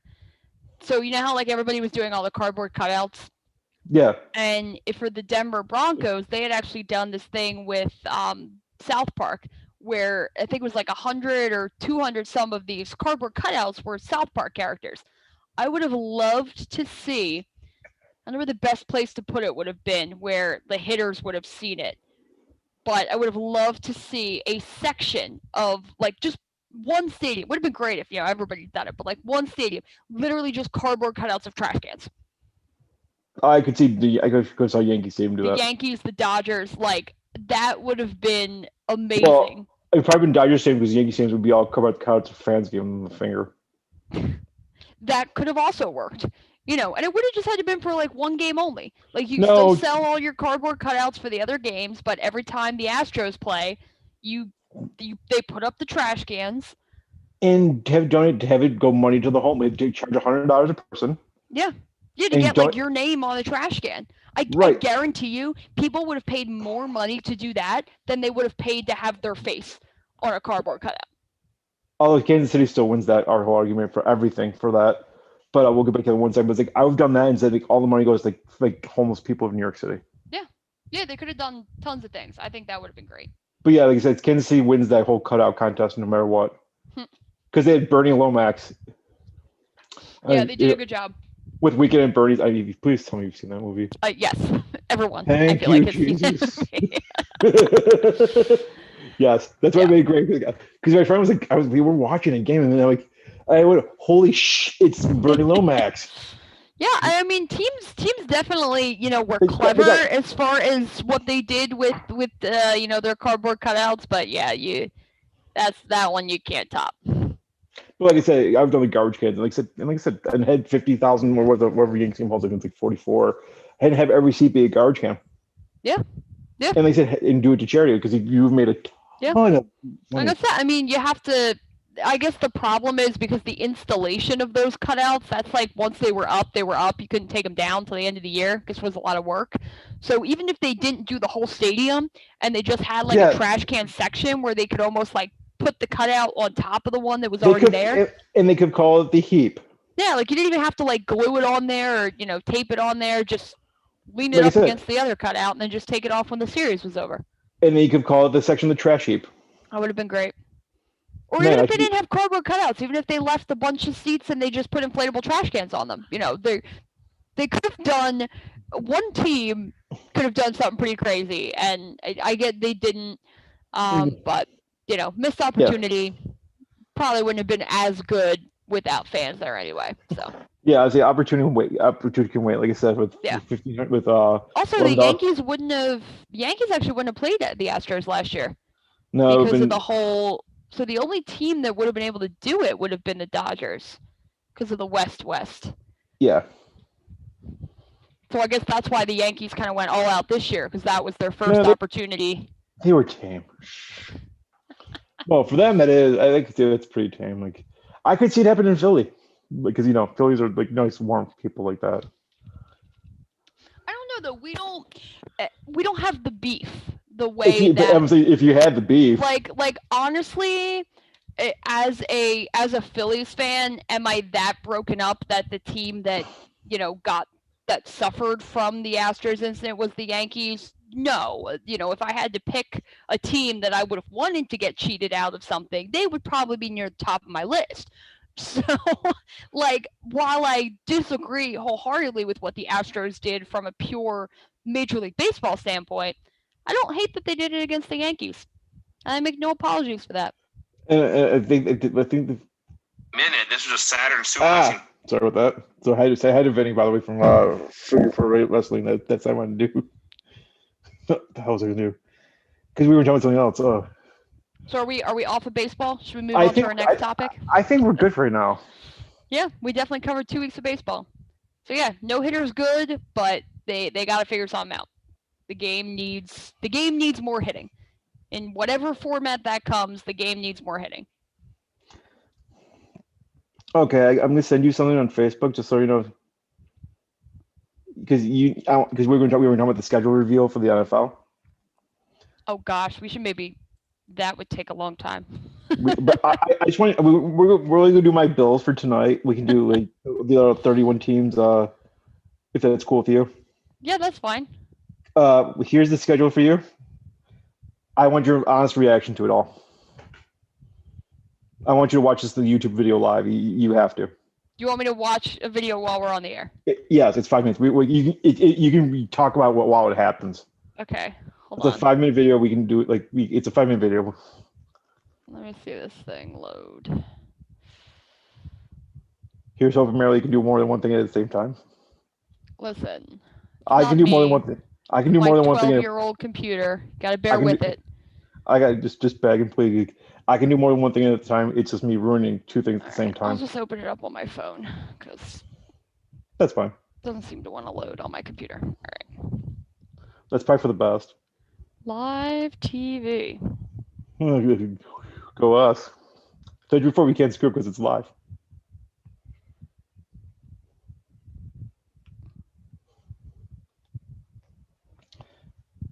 I don't know if every team's doing this, but I think it's great that if the Bills are the only team doing this, I think it's great.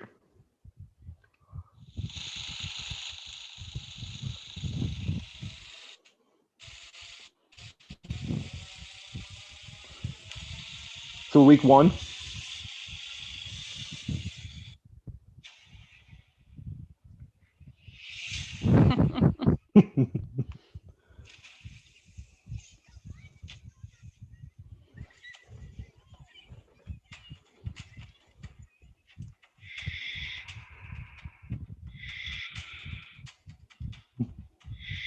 My favorite one's the Jets, by the way, just so you know.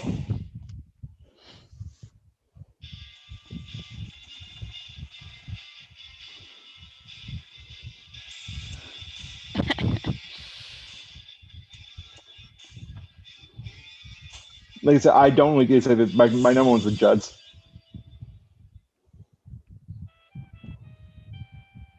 And the Houston Texans is like number 2.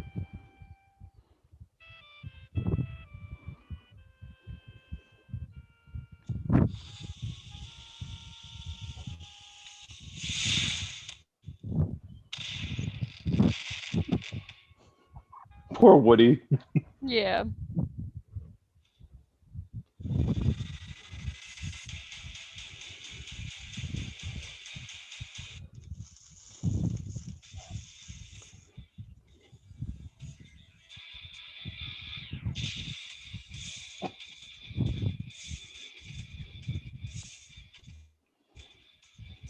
I don't really get the ketchup for the Chiefs. Yeah, I like I that should think have been barbecue sauce. I think it's supposed to be red. Remember the Titans DVD. Right in the blender. We're classy like that, aren't we?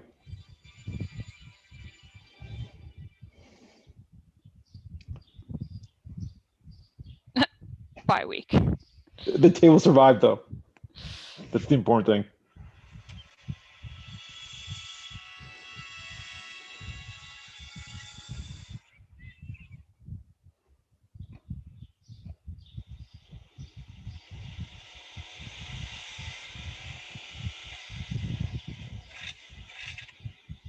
I'm like right with you, by the way, watching it too. Just Oh, so you you're know. watching it too? Yeah.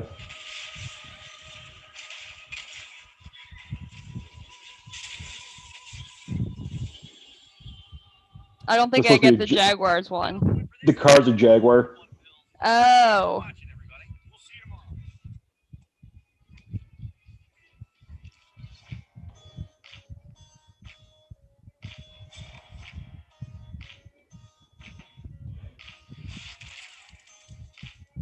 He just casually carries a crossbow on the radio. Yeah.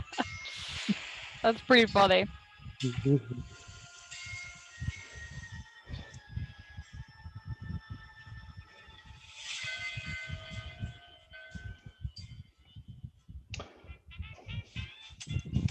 I'll be at this game, by the way. I don't know if I told you. You did not. Yeah. Yeah. Speaking of parties, how crazy do you think that game's gonna be? That poor trumpet.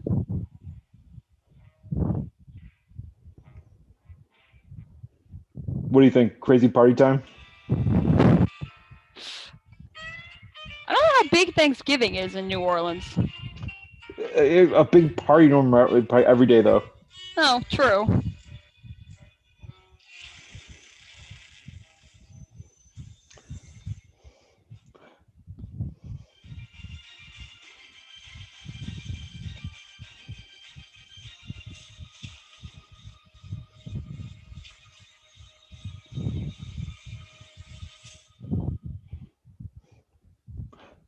Poor kid.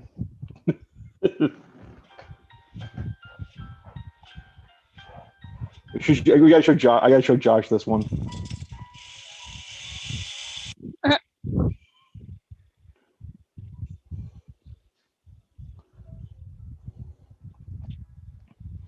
That's pretty funny.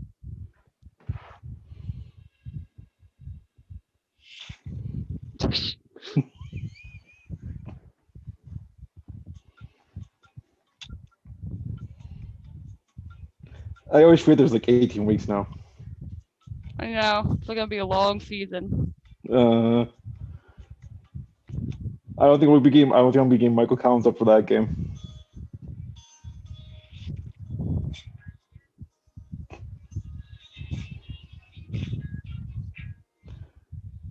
Like I said, Yeah, that's pretty clever. yeah. Like I said, I like how Steve Castaster just casually has a crossbow on his lap. It's just there. The Eagles did something similar a couple of years ago, but it wasn't like as Some of those were pretty. involved as that was. It was more like cartoon style looking at the teams, more animated, but that was pretty clever, using like the can of clam chowder and the apple to represent the big apple. Yeah, that was Like I pretty said- good. Like I wonder. I think they would probably like put like a cheese. If they play the Eagles, they'd probably put like a cheesesteak inside of a blender or something like that. Yeah, that would have been easy enough. Well, plus Thing they to probably want to make it darker than like have them kill a bird. Well, that was kind of like when I thought about it with the Jaguars thought- thing or the- afterwards. I was like, oh yeah. I mean, they used the blow up for the dolphin, but do they really make a blow up Jaguar that you can find that easily? Probably not. Well, Google it. You probably can. I mean, they do have like they do have those gigantic flamingo freaking rafts, like the pools and all that. Yeah, Or that the is swamp. true. But anyway, yeah. So like I said, that's gonna be a fun season. Like if I forgot, I was like, oh yeah, 18 weeks this year. An honorable mention is the bye week, just having the table there and it survives. I would have like Josh Allen jump through it, to be honest with you, or something like that. And I mean, I should show, like I said, I should show like Josh the one for McKinney for the Bills Panthers game, and a couple of my friends that are Buccaneers fans just having have like, I love the kid like so excited because he finished the pirate chips, and all of a sudden, dad comes along with a bat. Well, the Buccaneers are gonna win that game, so. Well, that's the only two games the Bills are not favored in, by the way. Oh yeah. It's Buffalo and Kansas City, or Buffalo. That makes sense. Tampa and Kansas City. That's the only two. Everything else, Buffalo's favored in. Yeah, it's hard to. I mean, every team has like an uncharacteristic loss during the season, so it wouldn't surprise Or me if Buffalo's like 7 of those a year. It wouldn't surprise me if like Miami gets you once, or it won't. I don't think it'll be the Jets. The Jets are terrible. Not only it'll be the Patriots. Patriots are not going to be good. Less than terrible. Probably the Dolphins. If I had to pick one in the division, that would like get one off of you. Maybe, or we just sweep them all again. I don't think so. I think doing that 2 years in a row. I don't know. I can't read. Even the Patriots didn't sweep the division. They did a lot every year. They did do it a lot. That's true. But no, I mean, the only thing with Miami, what concerns me is like what they do with their team this offseason. It's like, okay, you gutted you just signed all these free agents last year. You cut most of them. You traded some, and they were getting like pennies on the dollar for the player. It's like, yeah, they made some interesting decisions. Like they said, like Shaq Lawson for Brendan McKinney. It's like, okay, you traded a defensive end who's pretty good against the run to an older outside linebacker. Okay, so that's why I was like, oh, okay. Stuff like that. It's like, I don't know. Like, I mean, and we'll see if the only thing that concerns me is if Tua takes a step forward, that Miami's gonna be a great team. Yeah, that's why I think like Miami in Miami could be tricky. But it really does all depend on, what version of Tua comes out in 2021, because he's what? Is he a year 3 now or just year 2? Year 2. Year 2. Okay. So he's still kind of in that progression stage where. But he also had he had quote closer last year, and Ryan Fitzpatrick would come in games. True. And that's not a sustainable. Thing. Yeah, like you can't you want to develop a player and then tell them like, yeah, we're going to keep you in for 3 quarters, but then we're going to bring in a closer, essentially. Like, you want to shred a guy's confidence. There you go. Well, it's and it's like, I mean, if the game was if the Buffalo Miami game was later in the year, who the hell knows the weather? Yeah, true. I mean, with it being I think it's week 2 in Buffalo, it's like, oh, man, really? I wanted that like later in the year. Like, I would love to have seen that as the last game of the year or the second last game of the year, where it's like, a balmy 4 degrees. You just want a snowball. but that would never happen in Buffalo, ever. No, never. Actually, the crazy thing that Bills Colts game was only like the craziest weather game I've been doing. Usually, we whenever I would go to games in like late in the year, it'd be more bitter cold than snow. Yeah, it's more the wind chill that you got to worry about necessarily than the. And of course, the Bills stadium's in the middle of a ravine, so they get a bit of wind too. Yeah, just a little. Just ask our good buddy, what the hell is his name, Justin Tucker. He can tell you all about the wind of Buffalo. Hard place to kick. I did the Tucker look. He's like, when he missed the second one, he had the biggest what the hell am I doing here? Right, because he doesn't miss field goals. Especially within 40 yards. All time, he is probably the best field goal kicker. And he misses 2. Yeah, that probably has only happened, if ever, I think they once said, in his career. I think it's the second time ever. Yeah, incredible. But that's what happens when you play in the elements. Yeah, like I said, it doesn't happen in Buffalo much. Weather's not that bad. Just because it can be 95 for week 1. Remember when they would show teams playing against Denver, and you'd see the team on the sideline literally having to oxygen mask because they're not used to what it's like in the Rocky Mountains. So there's definitely somewhat of a home field advantage based on geography, based on atmosphere. I should show you Pretty an crazy. old Bills game of like 20 years ago, where it was like the Bills pull ahead. It's versus Miami. Mhm. They got like a 14-point lead. Like you really watch the game. Buffalo scores a touchdown. They come back from a commercial break, and a lake effect band comes off Lake Erie, and it drops Oh, like it's just like it goes. It's like okay, I can see this game fine. Then all of a sudden, what just happened? Yeah. It literally went from like no snow to like you can't even see this field on TV. Yeah, it's pretty crazy, but no, this will be a fun football season. It looks like as of right now, It's gonna be an expensive football season. all but 2 teams are planning on going full attendance. Yeah, it's a Colts and So- Broncos, right? Yeah, and there's still, plenty of time for them to change their decision there. But I'm Um, curious to see what other states are doing. I mean, like, 'cause New York, so like the county executive for Erie County, where the Bills play, is still saying vaccine or nothing.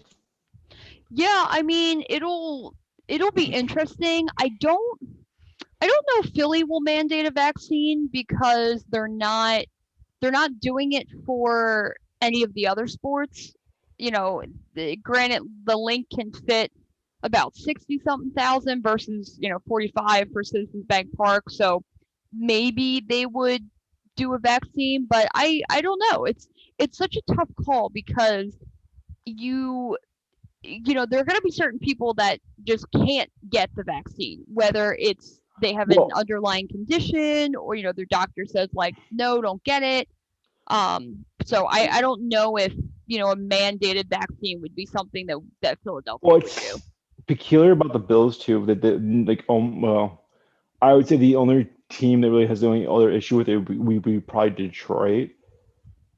Is they're right on the border. Mm-hmm. And Buffalo gets something like I think it's like 20% of their season tickets are from Southern Ontario.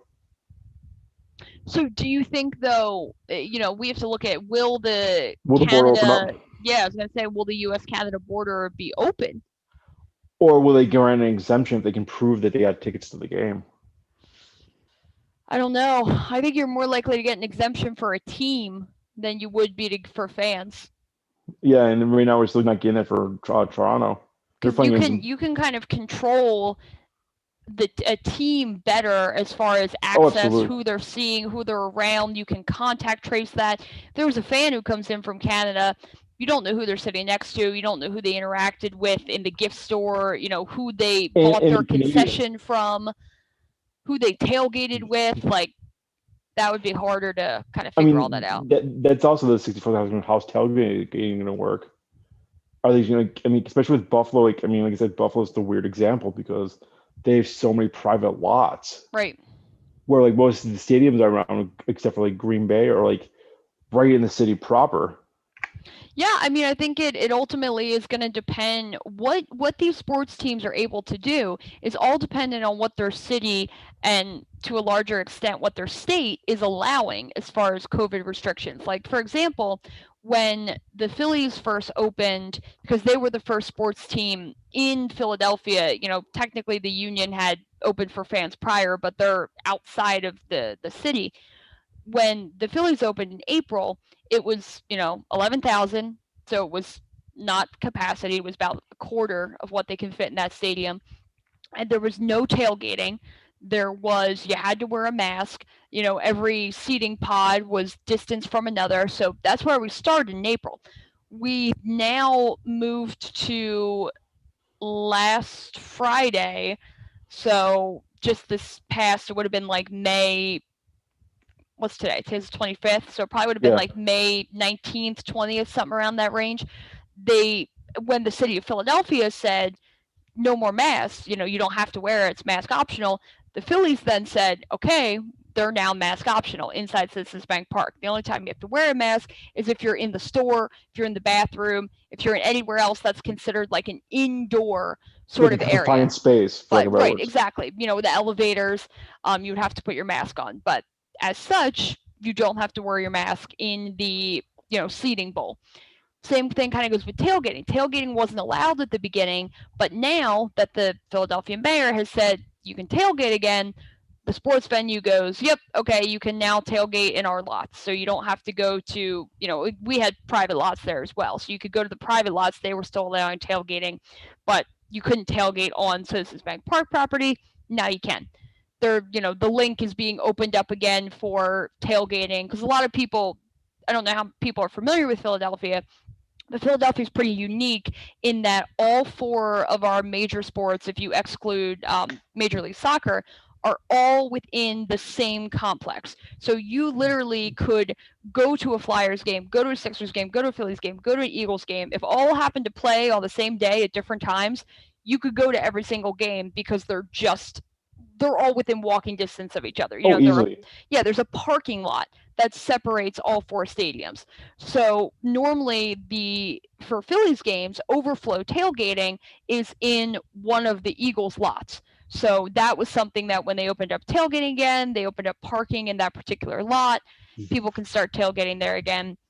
And as well as the team lots in general. But because the team had to give some of their lots to the casino now because there's, they put in one of those live casinos. So that took 1 or 2 of the Phillies lots. So, but they also have a parking garage for the casino and it's a whole thing. But, and the sports betting is just a whole different animal now. Oh, it's incredible. If you ever get a chance to come back to Philadelphia, you'll have to check out the casino. They literally have an entire. You're enabling me to keep my gambling habit, really? No, but they literally just to look and see, they have like an entire wing for. I want to say DraftKings is the official sponsor of this particular venue. Yeah. But it might be FanDuel. It's either FanDuel or DraftKings. But basically, like, there's a TV wall that is the size of, like, the side of 2 houses put together. And there's maybe 50 different screens on there. And they are showing everything. They are showing basketball, hockey, tennis, golf, baseball, football, soccer, international soccer, rugby. Anything that you can bet on, you can watch your bet on that TV. Yeah, sports betting is like, and like, well, saying the point though, it blew up over the last few years. Sports betting is now, I can't go anywhere without hearing an ad on TV. Well, the worst part, it is now it's so mainstream. It's scary because it's like, it's not even, I'm just wondering what's happening in Europe is going to happen here soon. What's happening in Europe? Well, like, I think it was Real Madrid or Barcelona FC. I forgot, it was one of the 2. They're remodeling their soccer stadium, right? Mm. And they're adding a casino into the stadium. Interesting. Like a full-on casino, not just a book, like a whole like table game, everything. Like a 500,000 square foot casino. Yeah. Inside the stadium. Huh. Could you? And the people are speculating that they could happen in Buffalo because supposedly the drop dead date for a new stadium is in about 2 years. See, I never understood that though, and I've talked before about why I don't like the National Stadium.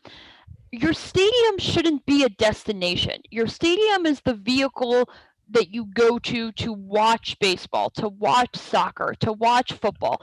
If I'm paying $70, $80 for a ticket to go to a game, I'm not going to spend that game in a casino. I could go to a casino anywhere. I can go to a casino for free because I still have to spend money inside the casino. Wait, like, is the casino going to be open 7 days where it's open during the games? It's not just, you go in the off season or you go like the games at 1, you can go to the casino at 7. Like, that just doesn't make sense to me. Yeah, I would honestly, if they did that, it's the way I would do it, is like have it, because because of sports betting alone. Yeah. Like, I would have it not open during game days, like Thursdays, Fridays. No, I wouldn't have it open during game days, or I would do, how it was done in Philly, where basically it's, again, within walking distance of the stadium, but it's not part of the stadium. So people are encouraged to, Phillies game lets out, 11 o'clock, walk over to the casino, spend some money, do the sports books, do whatever. That is going to be the new hub that they're trying to direct people to before and after games. And I think that's how it should stay.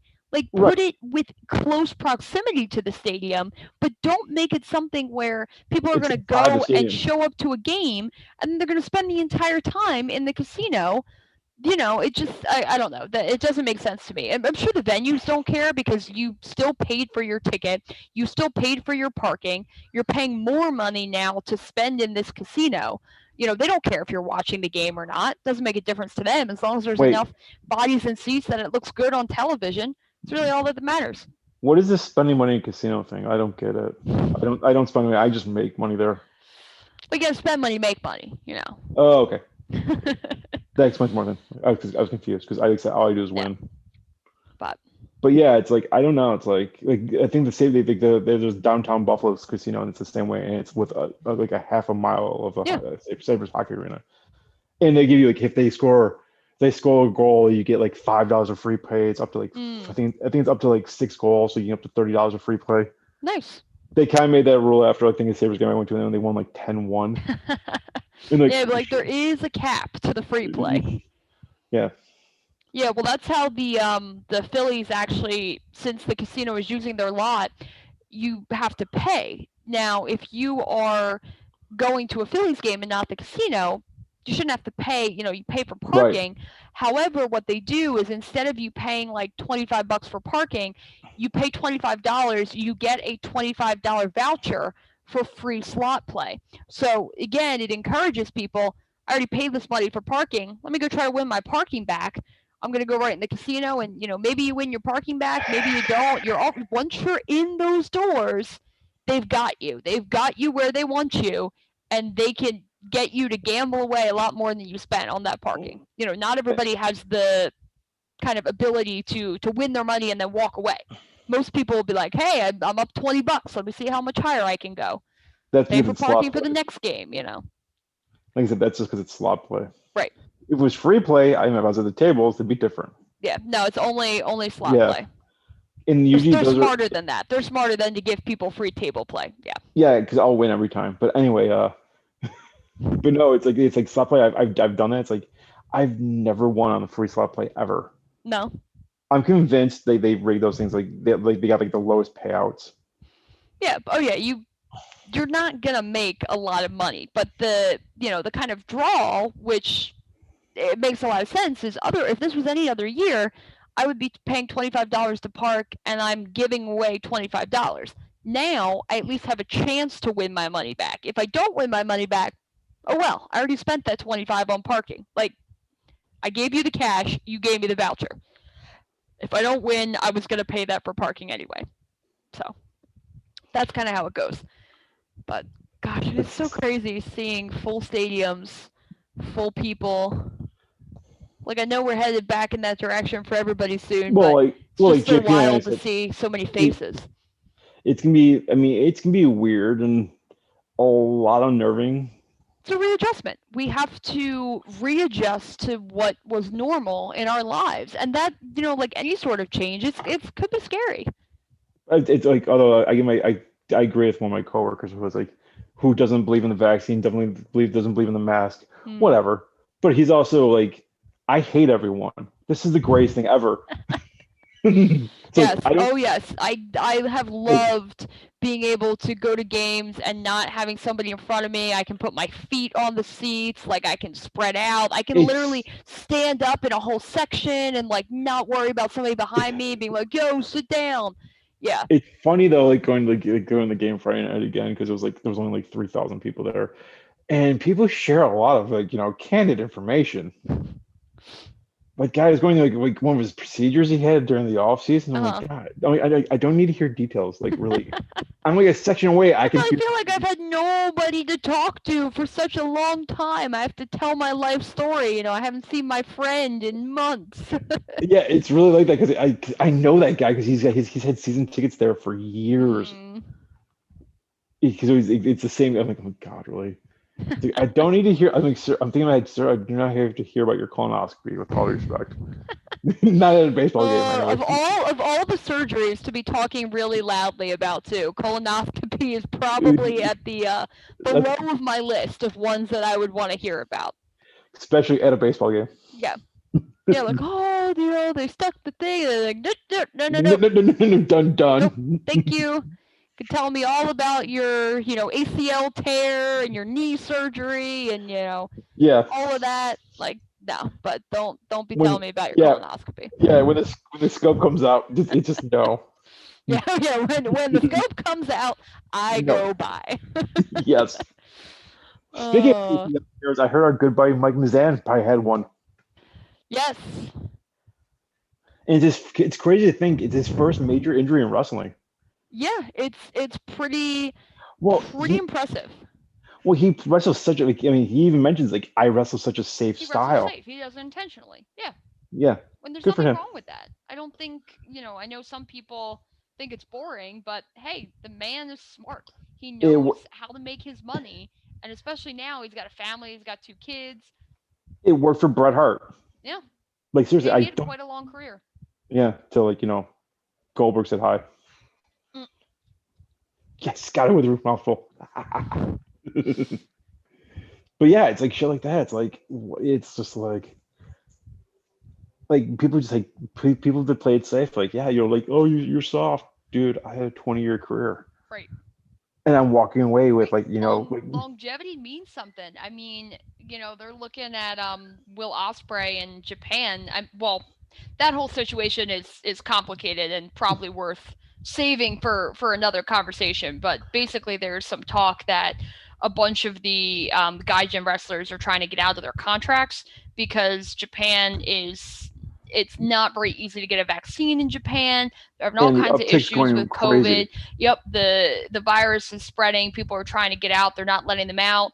New Japan announced that they were going back on tour. They didn't tell the performers. They just made the decision, and then the performers had to find out afterwards. Basically, like finding out from the newspapers telling the story. So yeah, there's a lot of talent issues there right now. That one of the reporters on the inside was saying a potential mutiny. Use the word mutiny could be on the way. So definitely a story to follow as it develops. But you had talked about injuries and longevity. Will Ospreay is a guy. He is, I want to say 28, 29 now, and they currently has an injury they think is spinal stenosis, That's which not is it is the same thing that Edge. Edge, cost him his career. Sheamus had been dealing with it, and he seems to be doing well, but there was a point in time where they didn't think that he was going to be able to keep his career going. And Will Ospreay is a young guy, but he's a young guy whose style has always been questionable, where he's 28 years old, just turned 28 on May 7th. His style has been such that people have always questioned about him. Like, is he going to burn out? The star that burns the brightest also burns out the fastest. So is that kind of a situation where, is that a situation where like he is not going to have a long career unless he changes his style? Because he's already had some pretty significant injuries. For being a guy who's 28 years old, I'm pretty sure he's already had like a herniated disc surgery or something akin to that. Yeah, like because of his style, because of the flips and the the way that he goes and everything, it's just not sustainable. He's had neck injuries, he's had all kinds of things. Currently dealing with what they think to be spinal stenosis. So it's, do you look at a guy like that and it's like, yeah, he's had a great career, he's done a lot in a short period of time, but compare that up against a career of somebody like The Miz, who has also done a lot, and he's done it in a longer period of time, and he's set himself up in such a way that he can keep going for a significant amount of time if he wants to. Will Ospreay, if he doesn't change his style, he's probably going to have to retire, if not before 30, then probably right around like 30, 32. Yeah, I just saw a picture he tweeted out. Let's see, when was this? Actually today. Hold on. Can you see this? Are you showing me on the screen? Yes. Yeah. Oh, yep. Yeah, I saw that earlier. Yep. Yeah, that's his neck. Yep. Yeah, the guy who's 28 years old, that shouldn't be your neck. I would say only for like Brock Lesnar dropping people on their neck, but that's a whole different story. Right. But yeah, it's like no. And Do you want to comment about neck injuries, Macy? But as I was saying, yeah, just give me 1 second. Sorry. No, you're Okay. fine. Just her like she's doing like she did like half the cat call and like my bird did, and she usually I do the other half. But that's why I was laughing. But yeah, that's not a neck of a 28-year-old. Yeah. Like no doctor in America is gonna clear him. And I was gonna say the biggest difference between like I think that's why a lot of like New Japan wrestlers or Japanese wrestlers actually do fine in like WWE compared to like hmm WCW guys, ECW guys going to WWE's. They both wrestle in really goddamn hard rings. True. Yeah. So like that's why when you see like I mean I'm grant WWE doesn't do head bumps, but but like everyone will say is like those rings in Japan are so goddamn hard. Like you're Yeah, doing I'm neck. really surprised that Osprey doesn't have more like concussions or things He like might. that. But this is well, yeah, that's true. They could just be unreported. But yeah, this is his second neck injury in 3 years. I'm not a pool guy or anything like that, Mary Lee, but yeah, So. that's not good. Not sustainable what he's doing. And like I get it, what got him as successful as it has been that style, has been his ability to do things in a wrestling ring that no one else or very few people besides him can do. However, at some point you got to understand, like, you're not a 22-year-old anymore. Your body, even as a 22-year-old, is probably some stuff that you shouldn't be doing, but your body is not going to. 28 is young for most people. For him, 28 is like he's going to be walking around the rest of his career. He'll be 40 years old and he'll probably have a back brace at this point if he keeps going the way he has been. And he'll be 7 inches shorter. Yeah, that's true. It's like Rey Mysterio is a good example. It's like look when she's had to change his style. Like I mean, watch his like when you've got like 5 minutes to yourself, watch his WCW stuff, like early WCW stuff, and then watch his stuff now. It's like he can barely fly anymore. Mm. I mean, granted, you're comparing like a 22-year-old to a 40-year-old, but he's had. I don't even want to know how many knee surgeries he's had. He's probably had more knee surgeries than Kevin Nash, and Kevin Nash has had like 20. Yeah, I'm sure it's a lot. And Nash has an excuse. I mean, he's 7 foot tall, and he just he's a big lumbering guy. It's just like a law of averages. If you're taller, it's like you're gonna have more surgeries because you do more wear and tear. Yeah. And Osprey he's only been wrestling for 9 years, which for a guy to have the kind of injuries that he has, like. That's not a lot of time. Normally those injuries build up over sustained careers. He's been wrestling 9 years, and there's always been rumors, probably since about 2015, that WWE was interested in him and they're trying to sign him. Whether or not he would pass physical these days, who knows?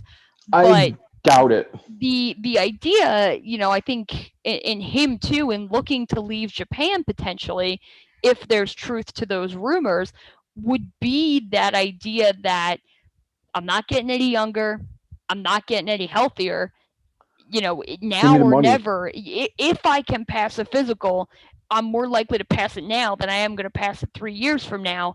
I might as well get my money. I might as well get my big payday. All of these wrestlers that ultimately, it doesn't seem like a lot of them go to WWE anymore because of it being like the childhood dream. It seems like they want that one contract that will set them up for life, and then they go back to the indies or they go back in Japan and they wrestle how they want to wrestle. But yeah, I mean, I think he's starting to look at it as if there's still a chance, and that's a big if, it's got to be now. But my concern is like, I like the thing is like we never know how much like someone from like AEW makes. There's certainly money to be made there as well, and it would not surprise me if he ends up going to AEW. But my point though is like it's not publicly known, right? Compared to like WWE, which has to be publicly known because they're a publicly traded company. Right. No, that much is true. Yeah, you can guess, and some wrestlers, there's an idea of what their It- contract range is it just seems based on various high. interviews and things like that. It's probably on a large scale, like if you're excluding your top talents, because I still think guys like Roman Reigns, guys like Brock Lesnar, guys like Well, I don't even know John Cena if he still gets paid or not since he doesn't really wrestle anymore. But like those top tier guys, I think make more than AEW's top tier guys. However, going down the roster, I think AEW like mid Low card end. wrestlers, those they're making higher salaries than what WWE's making. Well- They're making higher. Their lower card guys are making higher salaries than what WWE's making. I think without having the numbers to prove it. I would agree with that. The only way they probably make more is probably from sales. Right. And Like- I don't know how that works contractually. Like, yeah, say for example, someone will use John Cena as a great example. In his Yeah. heyday, Jesus, I can't even imagine how many like Fruity Pebbles T-shirts he sold. The man had 6 shirts that were exactly the same, except you changed the color. And And- they all sold. Every kid was like, "Mom, I need I a need- new shirt." I need a "Oh, purple you one. I just need a got one. red Yeah, one. but that one's blue. Yeah, I talked about this last time. Yeah, It's but not every Well- wrestler has a merch cut in their contract. So if you're John Cena, you bet your ass he's got he one. does. John Cena does. Some of the Like- other higher paid Like ones do. I but- wonder if Steve Austin had one for when the Austin 316 thing happened. He may not have initially. I don't think back then guys did have But have could you cuts met- for merch. could I mean, you met- if any of them did, it would have been like him, Hogan? The Rock, Triple H. Well, yeah, Hogan. But I think yeah, I Hogan- don't I know would if they bet- did or not. I would bet when Hogan always had it, or like probably like after like 1985, he probably had it. Yeah, he Yeah, probably 'cause- had one when he was on a Legends deal. Oh God, yeah, because he's probably the only wrestler that does have one on a Legends deal. I was gonna say if he has one now, I mean, it's not like his shirt is selling like hotcakes, but I'm sure it's honestly if they put a new Hogan shirt, I guarantee it sells a decent yeah, amount. it's probably still like a top 5 seller. Yeah, I can guarantee you, like someone like probably the top selling guy for WWE is probably Roman. I don't know if currently. I know at one point Bray Wyatt and the Fiend merchandise had surpassed Roman. Roman might be back on top. I Because haven't he's- looked. Yeah, I haven't looked recently If to he's not see the what best, those numbers are at. if he's not the best heel in wrestling right now, who is? He is 100% the best heel in wrestling. It's not even close. Man comes out in a tracksuit last week to literally show much he does not respect Cesaro at all. It was brilliant. And then what they're doing with, his cousins, it's some of the best work WWE has done in a very long time. And I'm honestly surprised that they haven't screwed it up yet. Because Maybe- heel Roman Reigns character, it's not quite a year, but it's almost a year. It's he's almost been, like yeah, he's SummerSlam. been champ. Since SummerSlam, look was it that up, SummerSlam or actually. the one after I think it was. SummerSlam? Let's see. I think it's 10 months. Yeah, I think we're probably approaching a year, but Or not 9 months. quite there yet. Okay, 269 days. So it was August. So it was August 30th that he became champion. So, okay, we're basically the end of May. So let's just call it May, June, July, July. So 3 months away. I'm honestly surprised that WWE has managed to keep this storyline because Oh, pretty yes. much from the beginning, like Jey Uso had been involved even tangentially, first as an opponent, then as a. But they have managed to keep the storyline not just alive, but they've managed to keep it where it's been interesting. They've managed to keep it where it's been entertaining. They've managed to keep it where they're even finding ways to like freshen it up, which is crazy because essentially the angle that they're running with Jimmy is exactly the same thing they already did with Jay, but yet it somehow feels different. So it's very un-WWE like that they haven't messed this one up yet. I went for just Paul Heyman and I control, think it has to be. I and think it saying has to be. and saying Vince, you can't touch this. And Roman Reigns has a lot of creative control over this too. So So it's probably them two just saying like we're not weak. Yeah. yeah, I Like, don't think they don't- have a don't give- producer. Like I don't Yeah, it's like- think Michael Hayes I- is back there producing it or I anything think like it's- I that. think it's Paul's it the is just producer. the two of them. Mm-hmm. And Roman's like, or we'll call him Joe because it's more fun to call him by his real name because it's like we're trying to be street cool or something like that right now. And they're probably like, the don't wrestlers shoot names. My poor Joey. Anyway, yeah, I guarantee he's probably like, don't give me a script. Yeah. Oh yeah. There's no way. Well, look at the kind of promos that they gave him when he was scripted. Suffer and Suffer and Succotash. The man is 6'10" or whatever the heck he is, 200 something pounds. Looks like looks like a freaking god, and you're having him out there saying "Suffer and Succotash." Like he is everything that Vince wants to look in a superstar, and you're out here. Like I get it, he wasn't great on the mic. You know, he's certainly much improved. Oh yeah, he's 100% improved in that regard. But even back then, him being bad on the mic, if he had better material, it wouldn't have been as negatively received. Or if it came off organic, bad. Oh yeah, that's the other thing. You script somebody to say something so stupid that nobody would ever say in their real life, ever. I have.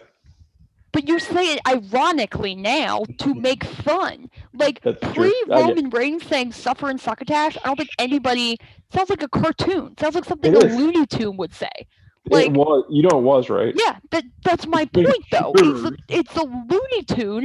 It's like a cartoon animal, and then you have this almost 7 foot tall Samoan man who would never say that in real life, ever. Even to his 83 sets of twins he has. Just two sets of twins. That's so crazy. It must run within those Samoan genes. Well, like I said, look at Jimmy and Jay. They're like, they're I mean, if they're actually cousins, I mean, once one person has it, you're like, oh shit. Yeah.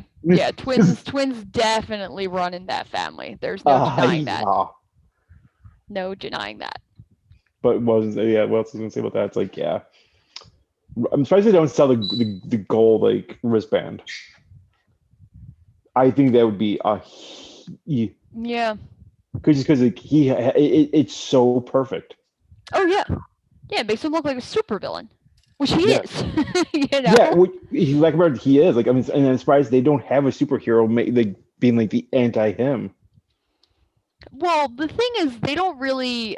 I mean, they kind of did it with Cesaro a little bit, but Cesaro's ceiling is always, even at the best of days, it's gonna be what it's gonna be.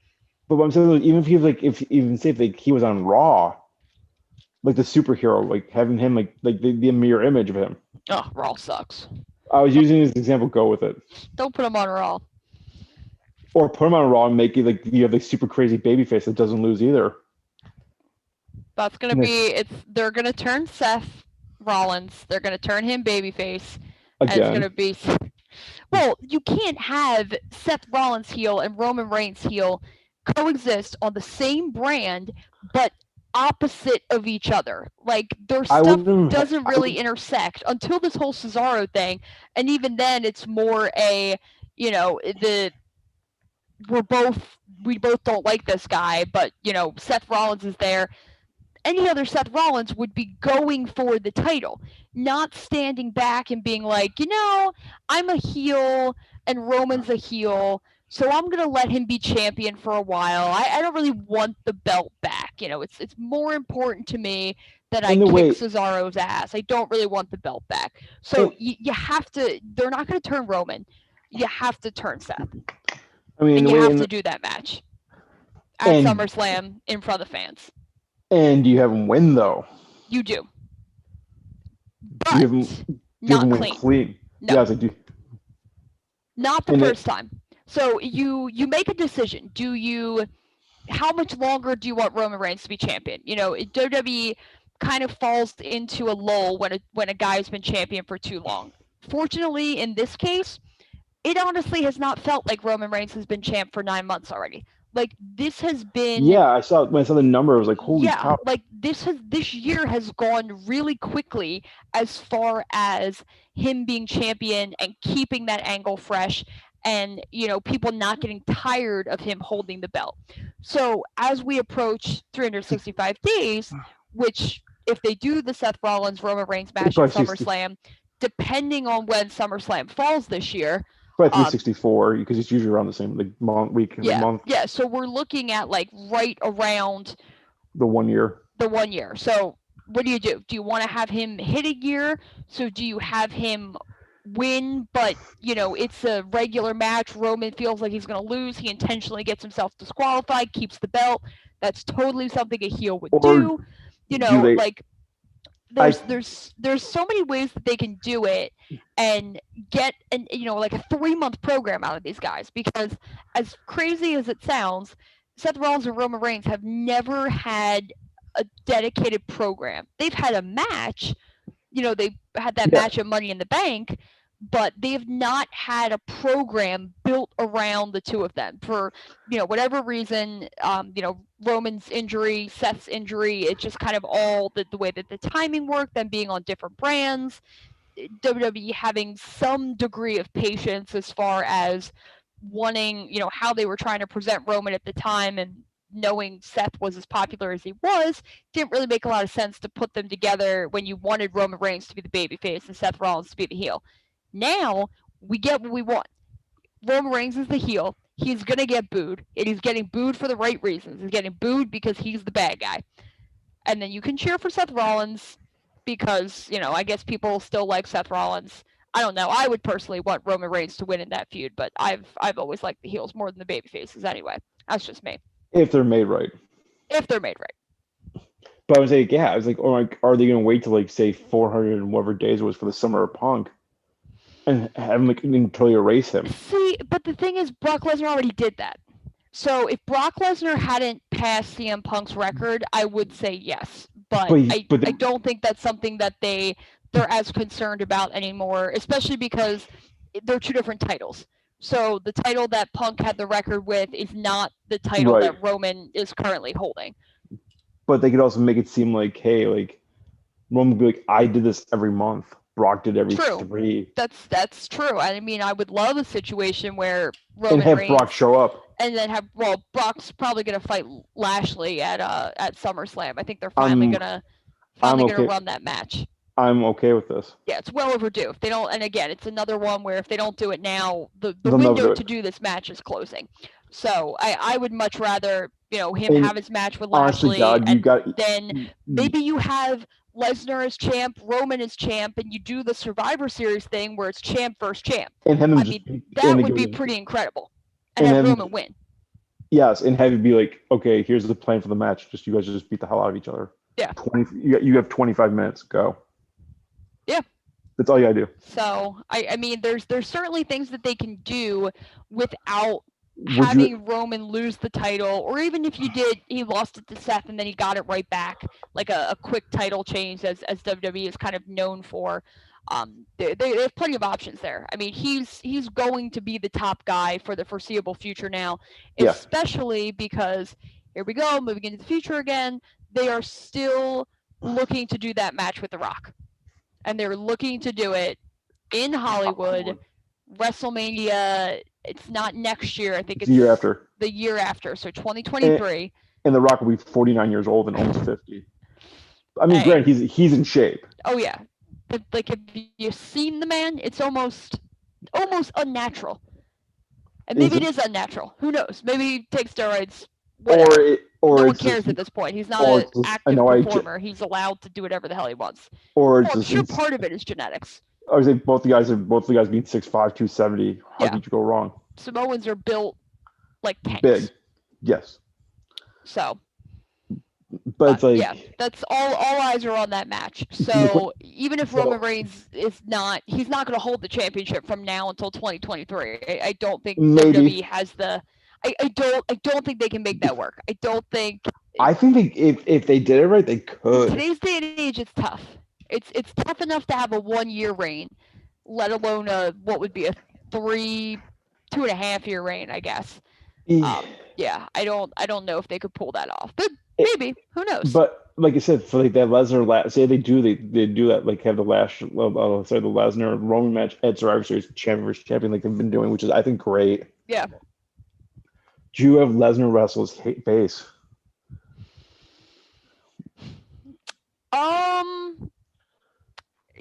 You have him wrestle as face in the sense of he doesn't cheat to win, but he's still Brock Lesnar. Like, he's not gonna go soft. He's not gonna take it No. easy. He's not gonna wrestle a face style per se. But he's not the one using Paul Heyman to do something illegal to win the match, because I mean, God, that's gonna be the crux of it all. Is like have Roman Heyman versus Lesnar. Have Paul Heyman be the special guest referee. Like, put him in the middle in And that scenario. and And I him would, like what I do. I would say have him turn on Roman, but then Roman kind of becomes the babyface, Lesnar becomes the heel. So I don't think you quite run that. Or you have like have what's his name? Have Heyman just crash Lesnar with a chair, saying he's the new guy. I would love to see Paul Heyman hit Brock Lesnar with a chair. Brock Lesnar no-sell the crap out of it. And Paul clotheslines. Heyman look like Oh deer in crap! headlights, like, oh my God, what did I just do? I just made the biggest mistake of my life. And then Again. Brock Lesnar, and then Brock Lesnar either suplex Paul Heyman or F5 Paul Heyman, or whatever kind of bump Paul Heyman can take at this stage of his life. And then that distraction maybe allows Roman Reigns the chance to hit the spear or something like that. But yeah, no, the idea of Paul Heyman hitting Brock Lesnar with the chair is hilarious to me. And as I have Lesnar no sell it, then I would have him up in the F5 and have Roman spear him. Yeah, as he's holding him for the F5, have him spear him. Yeah. And hopefully he doesn't die. That would be pretty good. Good visual. We book some good shit here. We do. I know I mentioned this before, but Vince, if you're listening, book this for Survivor Series, and while I have your attention, 2026 WrestleMania 42. I can guarantee you brotherly love. I can guarantee you they're probably looking into it. I've said that every show too. If they're not, they're missing a huge opportunity. You should just drop an email to the WWE corporate. Maybe I will. I've got nothing to lose. Yeah, what's worse than they reply say that's a great idea. Let me take credit for it. Yeah. They'd be like, oh, like that idea. I'm surprised Philly doesn't have marketing for it already, to be honest with you. It's so it's 5 years away. Tangentially, they kind of did, because when we got the All-Star game, the mayor, and he was the mayor when the announcement was made. Whether or not he'll still be the mayor by 2026, who knows? But the mayor at the time was basically like, yeah, Philadelphia, we're open to hosting these big events. We did the NFL draft. We hosted, we welcomed the Pope. We had the Democratic National Convention. I think it was the same year as the Pope. We had a Super Bowl parade. We had all these great things. Nothing went wrong.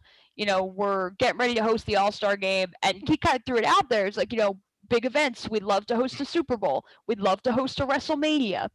So could you whether imagine whether or not it happens remains to be seen. But so could you imagine the All-Star game in 2026 being back in Philly again, that soon? Just saying, and have it be on July 4th. Well, the All-Star game already is in Philly in 2026. They announced that. Yeah, they announced that. Smart. 2019. So 7 years in advance. 7 years in advance. They don't ever do that. They knew that Philadelphia was getting the All-Star game because of the significance of 2026. And they've already started on the branding. They have a logo, which is kind of reminiscent of the old, kind of 1776 type of styling. And yeah, they already have a logo. They have pins that you can buy. So they already started on all this. So God forbid, we come up with a law similar to how, who was it that got the All-Star game taken away this year? Atlanta. Yeah. So God forbid we screw something up and they take the All-Star game away, because they already have all their ducks in this row. I think you could have a Klan rally in Philadelphia. I don't think they still wouldn't take it away. But yeah, so I mean, I fully anticipate that summer to be a huge event in the city. Yeah, well, it'll definitely be a year-long celebration, but I think the summer in particular, specifically around July 4th. That's a little early for an All-Star game, though. Normally, it's 2 weeks later. No, it's usually my birthday. It's usually on the 12th. It's a week later. Oh, I always thought it was around middle of July. Yeah, it's usually the 11th. It's like the 10th, 11th, Well, I guess 12th. I guess it's kind of middle of July. So I guess I- it wouldn't I- hurt then to move it a week back. I think they can. I think they can afford because usually it's like I mean half the teams already played like 100 games anyway. True. Yeah, that's true. So you can market it as like, hey, this is the true midpoint of the season. Yeah. Yada Well, yada you yada. move the season back if you have to. You start it, a couple days earlier in March as opposed to starting in April. It started in March before. It wouldn't be that crazy. It started in March this year. No, it started April 1st. I thought they had a few in Oh, no, maybe it was. Maybe they did play a few games on. March 28th or something like that. Yeah. But yeah, it's like shit. Like, it's like they do that. It's like have it and be like, and make it the must see event. And honestly, God, you're gonna kill me for saying this, but put a cover on CBP Park, so like weather cannot be an issue. Yeah. Like even if it's just like a gigantic tent over the damn stadium, they can build one big enough and tear it down in time. Yeah, no, that's true. I mean, the only weather you'd really have to be worried about is rain, and That's what I'm saying. that can kind of like a happen wherever thunderstorm. you go. But yeah, no, and I would say if they don't do WrestleMania there, but see if they're smart, WrestleMania falls in April, so you get WrestleMania before the start of the baseball season, which means they get to go first. They get to be the first big event, unless they do the NHL All-Star game there, the NBA All-Star game, which maybe they will. They haven't announced anything as far I could as see those doing two all things of them go, there, but I think they probably should. or Boston, or like something like that. Yeah. But like, if they don't do WrestleMania there, I would say SummerSlam has to be a given. Have it the same One way. of those two. One of those two has to take place in Yes. Philadelphia in 2026. And if it doesn't, it is a But God. huge missed opportunity. I can't, and God, I can't even imagine like mid to late August in Philadelphia though, weather-wise, just for how searing hot it'd be. Yeah, it might be a little warm. Not gonna lie Yeah, there. like our game was like what 97 degrees, Yeah, it was something like that. So it And might lucky be a for- little warm, but and lucky for us, we were way up. Good thing we were. we were under the shade. Yes. Not even under the shade, we were also all the way to the top of the stadium. Imagine if we were low, we would be like, yeah, give us some water, like right down, Yeah. please. But But no, we, I definitely, and they would obviously do WrestleMania. They would do it at the Link. I don't think they would do it at Wells Fargo. You can't hold enough people. not again. Yeah. Mhm. I think they do. I think they do either or at the Link. Yeah, I would think the Link sooner than you would use the baseball stadium, just because you're more likely to Sightlines. have a conflict with, they would, I mean, they could work it out where they can make sure the Phillies were on the road, whatever the case might be, but Yeah, and know- and also sight lines is Well, true, yeah. 'cause Yeah, that would be a baseball little bit tougher, I think, to Yeah. work that out than it would be at the Link.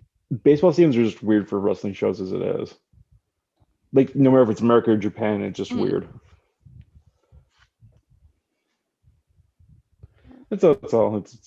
It just looks weird to me, like on TV, especially when they're coming out like the dugout for like their Well, walk. yeah, that's the thing too. Like you still see I used to always laugh when you would see old footage from like the Eagles and the Phillies because they used to share the stadium, and when Yeah. the Eagles would play, you would see the outlines of the baseball diamond. Like they couldn't fully erase that. The same thing would happen in a bunch of these other cities where in Miami, for example, like they used to share.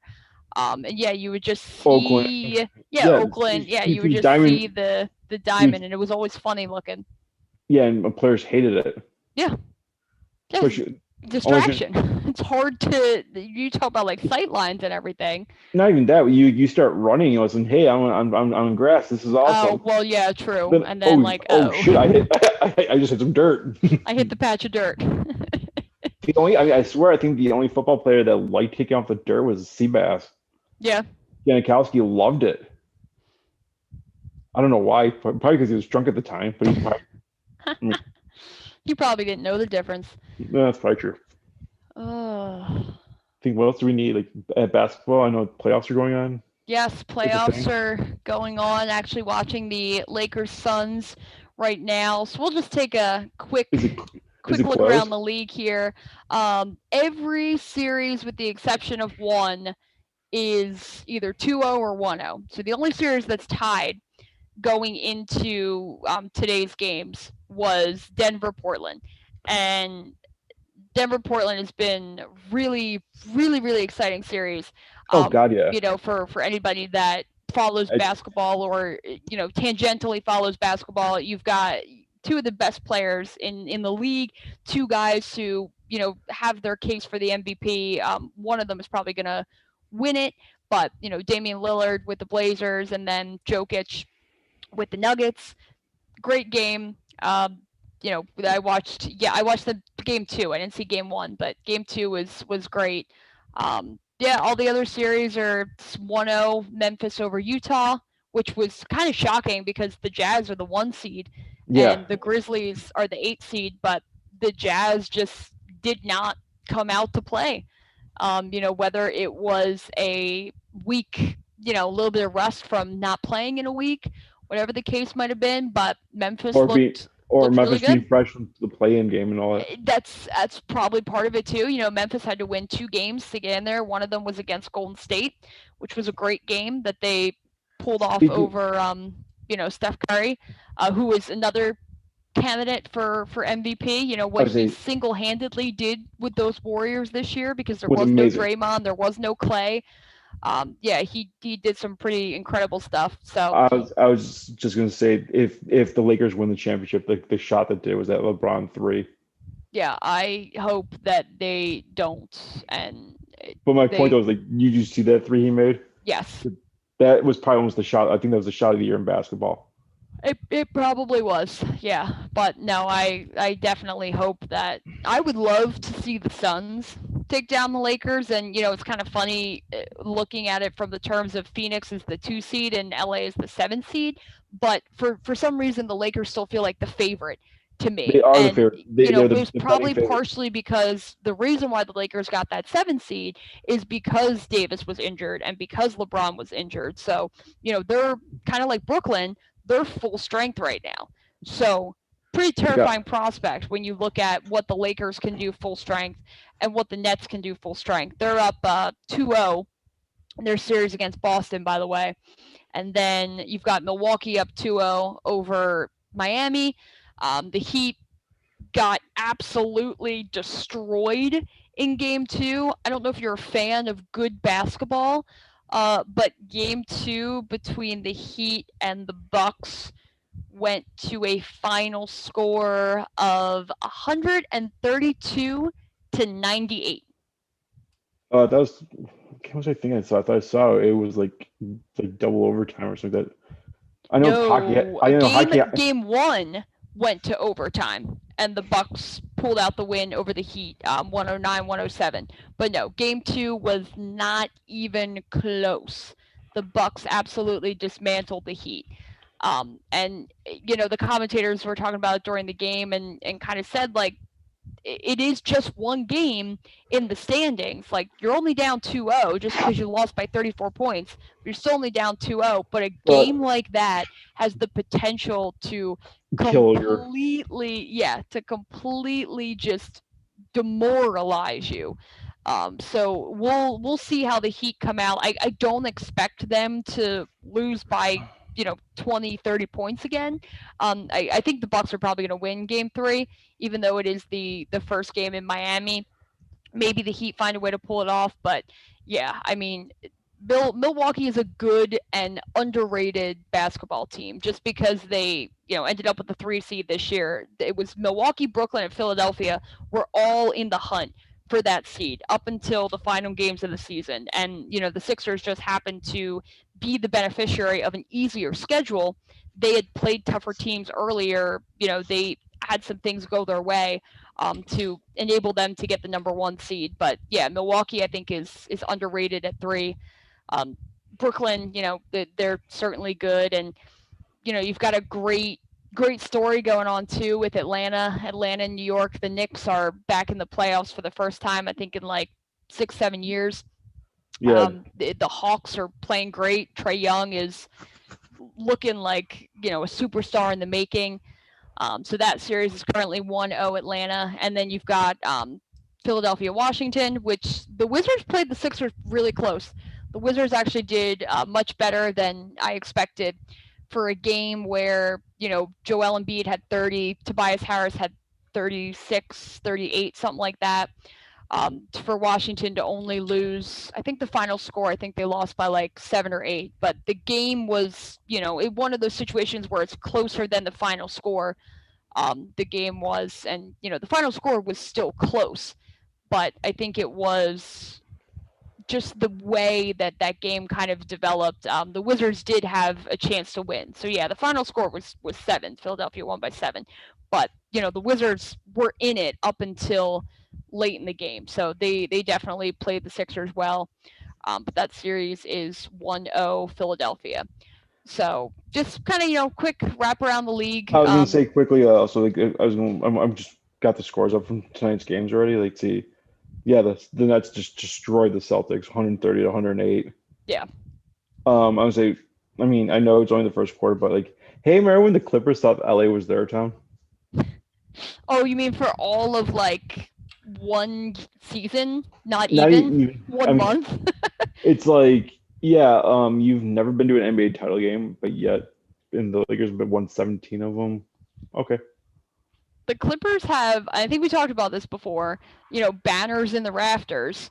Like, the Clippers have one divisional, like, no one even cares about divisions in basketball, but they have like one divisional championship banner. Can you imagine like being the Clippers, like, or trying to sell? Like, if I'm the Clippers and I'm playing the Lakers and I'm the home team at Staples Center, I tell them, don't put up that banner.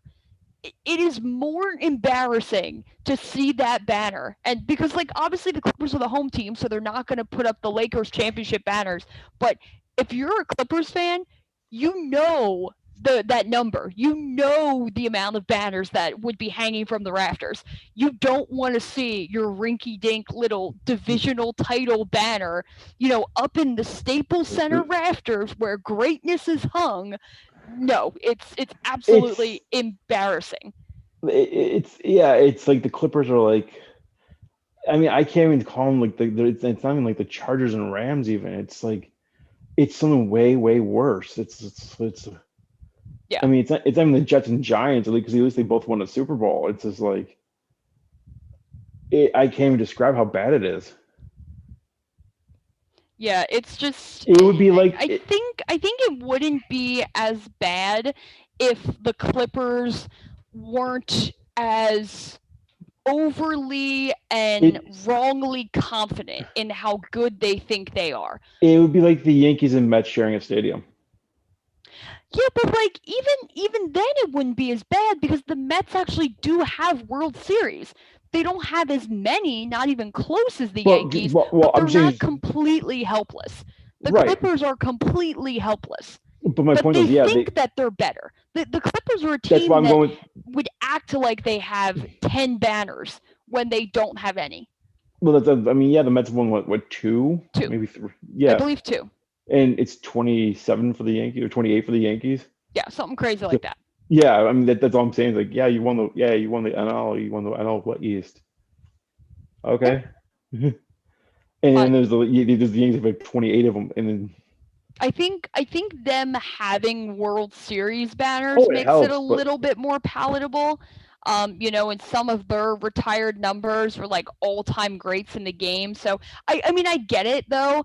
Like I wouldn't want to be in a stadium where just all of the Yankees championship wins were haunting me. But the Mets don't go out there and act like they're better than the Yankees. Sometimes the Clippers have nothing to show for it. Like, I mean, you can't really compare it to anything else because it's like the Chicago Cubs and White Sox both sucked forever. Right. And they finally broke their streaks. It's not like that. Yeah, no, the Clippers are supremely confident and they act like a team that is better than they are. And I think that's part of their downfall. They had Doc Rivers, and whether or not people still believe that Doc Rivers is a good coach, whether they believe he ever was, that's debated. Some people argue that it was more the big three in Boston than it was ever Doc that kind of brought home those titles. But he's managed to do pretty good so far. It's one game into the postseason, so I'm not acting like Philadelphia is going to win the NBA championship. But the Clippers, they had the pieces to at least get out of the first round, Well, and they Well- so rarely did. the worst thing for the Clippers truly is, I mean, their previous owner, Donald Sterling, which we Well, the thing that was like, it's not even the stuff he said to like his wife or whoever the hell she is that cost him the the team. way that he treated his players. Well, it's not even his players, his front office even. Like, did you know that he didn't even know that Elgin Baylor played in the NBA? No, I did not know that. It's like he played for the Lakers. He went to 8 NBA finals. Yeah. Yes, he only won. Yes, he Pretty only good won NBA one. player. Yeah, he's quite good. He's in the NFL, in the NFL Hall of Fame, the NBA Hall of Fame. Yeah, you didn't know he played in the NBA, really? Yeah, that's Um, insane. But enough wasted effort spent Yes. on a team that's not even in the playoffs this year. Well, no Clippers are in. Clippers in the playoffs. Yeah, they are. They're in. Just not good. They're losing Oh, right now. see, I'm not even acting like they're in the playoffs. Well, I don't blame you. That's actually the one game that we didn't mention. Dallas is up 1-0 in And- that and they're- series. And they're up 7 with 2 minutes to go in the first quarter. Yeah. So, yeah, the Clippers might act all high money because they're a higher seed than the Lakers, but Congrats, you won nothing. oh, I would love. What would it take to get Lakers Clippers? So the Lakers would have to beat Dallas, and then they'd have to beat either Utah or Memphis. And Oh, then God, it the Lakers would have to go and beat either Portland or Denver if they beat Phoenix. Yeah, it's like not gonna happen at all. The Lakers can get their end of it done, but Yeah, I don't. I think don't I don't trust the Clippers. Yeah, like I don't. You got to one Western Conference Maybe final. they get past Dallas. Maybe. Uh, I don't see them getting out of the conference semis if they get that far. Personally, I have Dallas over the Clippers in the first round. I was gonna say I'll give you $100 if the Clippers win. Yeah, I have Dallas over the Clippers. I don't trust. The Clippers are not a good playoff team. They've proven it for whatever reason. I don't think. They've proved it since they were in Buffalo. Yeah, I don't think that they can win there. But no, I mean, you look on the other side of the bracket. You look at the East, a Nets Bucks conference semifinals. That it would be exceptional, and we are headed in that direction with both Brooklyn and Milwaukee up 2-0. If there is a team in the NBA that can beat the Nets before getting to the NBA finals, in my opinion, it is the Bucks. Yes. I don't think there's any other team. I don't think the Sixers beat the Nets in a best of 7. I think the Sixers can beat the Bucks because just the way they match up. I think they match up better, but I think if there was a team that could beat the Nets, it would be the Bucks. Because the Nets have no answer for what's the name, Giannis. They have no answer for Giannis. They could have all the scoring in the world, but they have no answer for Giannis. At least with Philadelphia, you got Embiid and Giannis. Your big guy is Blake Griffin, really. That's like the gist of it. It's like really. Blake Griffin, the symbol of the Clippers and their struggles. Yeah, he's not even the best. He's not even the best person with the last name of Griffin. I mean, God, Stewie's more popular. There's probably a lot of Griffins more popular, but yeah, I think that'll be a great second round series. Not to assume that Boston can't come back 2-0 or Miami can come back 2-0, but I firmly believe, that we're going Bucks Nets. As far as the other two series, I think Philadelphia over Washington, probably Atlanta over New York, and then Philadelphia over Atlanta. I think setting up either Philly Bucks or Philly Nets. On the other side, I would love to see it end up being Utah versus the Lakers. But I don't know. Something tells me that Denver or Portland might go over LA in the conference semis. So moving on to hockey real quick. I mean, God, Yeah. How many Another overtime games? playoffs in the midst. And how many overtime games have there been so far? Oh my gosh, it feels like all of them. I think one of didn't like the not the Oilers Jets. Didn't the whatchamacallit, the Caps and Bruins go almost every game going to overtime? I think it was every game but one. And by the way, the Predators and Hurricanes are tied at 2, and it's 2-2 in the series. And they just went into overtime.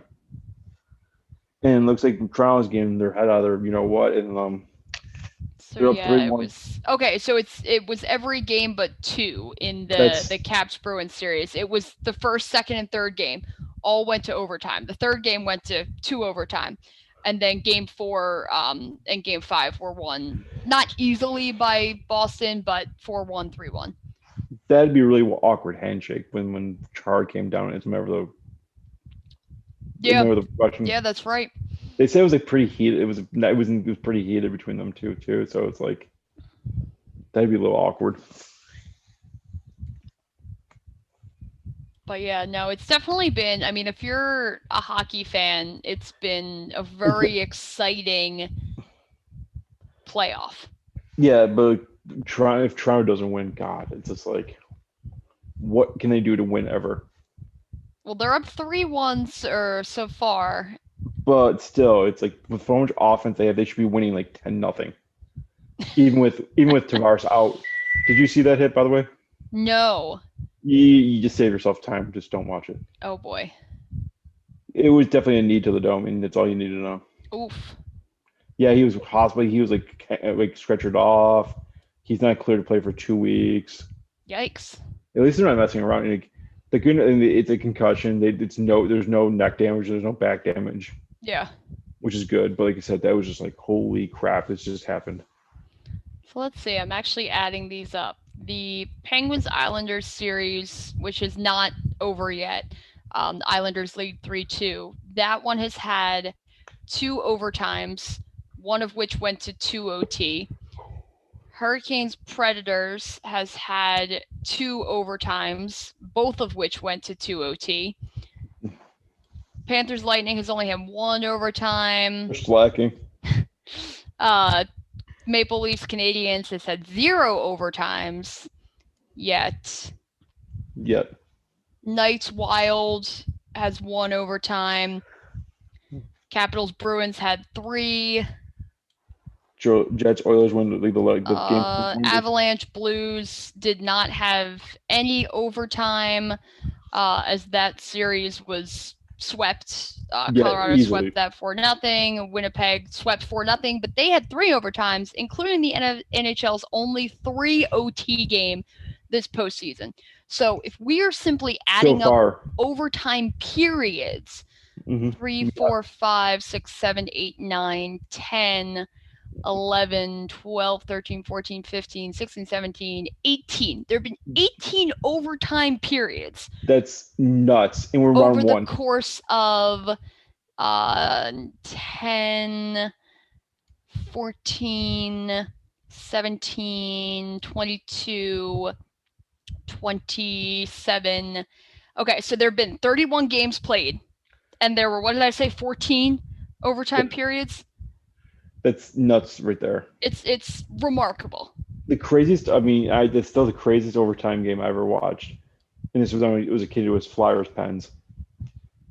5 overtimes. Yeah, what year was that? 90, I want to say it was like 96, 97, something like that. That's what happens when you don't have a shootout. I'm glad there's no shootout. Yeah, I love that there's no shootout in the postseason. I don't think there should be one at all. Well, that's kind of my whole thing too, and it reminds me of soccer, where soccer 2000. has penalty kicks, but only in the playoffs. Games can end in a tie in the regular season. They can't end in a tie in the playoffs. If you're going to change the rules for the playoffs, why? Make the rules the same. Don't let there be ties during the regular season. It was 2000, by the way. Oh, 2000. Okay. I only remember that game because, granted, I was, 16. I wonder if that's the most. Yes, it actually is. I think it's the longest game in NHL history. But no, the crazy thing is, what I was gonna say, it's like I remember watching that game because I snuck in my brother's room. My brother was and watched it, and I fell asleep in that room watching the game. Game dropped at 7:30. Game ended. Lord knows when. I think it was like 3. Jeez. Crazy. But like I was gonna say, that was like the craziest thing about it though to me was like the fact like I woke up, right? It's like 3 a.m. I'm like, oh, because like back in the day, Sports Center ran like all night. Yeah. I'm like, oh, cool, highlights from the game because this when ESPN also still had hockey. I'm like, cool, I can watch highlights. I want to see who won. Then I'm like halfway, I see this thing that says F5 OT. I'm like, game's still going on. Yeah, that's just insane. But yeah, this playoffs has definitely been.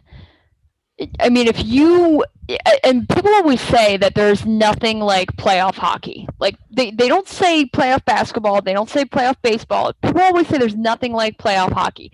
And I think this is only the first round, right? Yeah. And it's only the first round.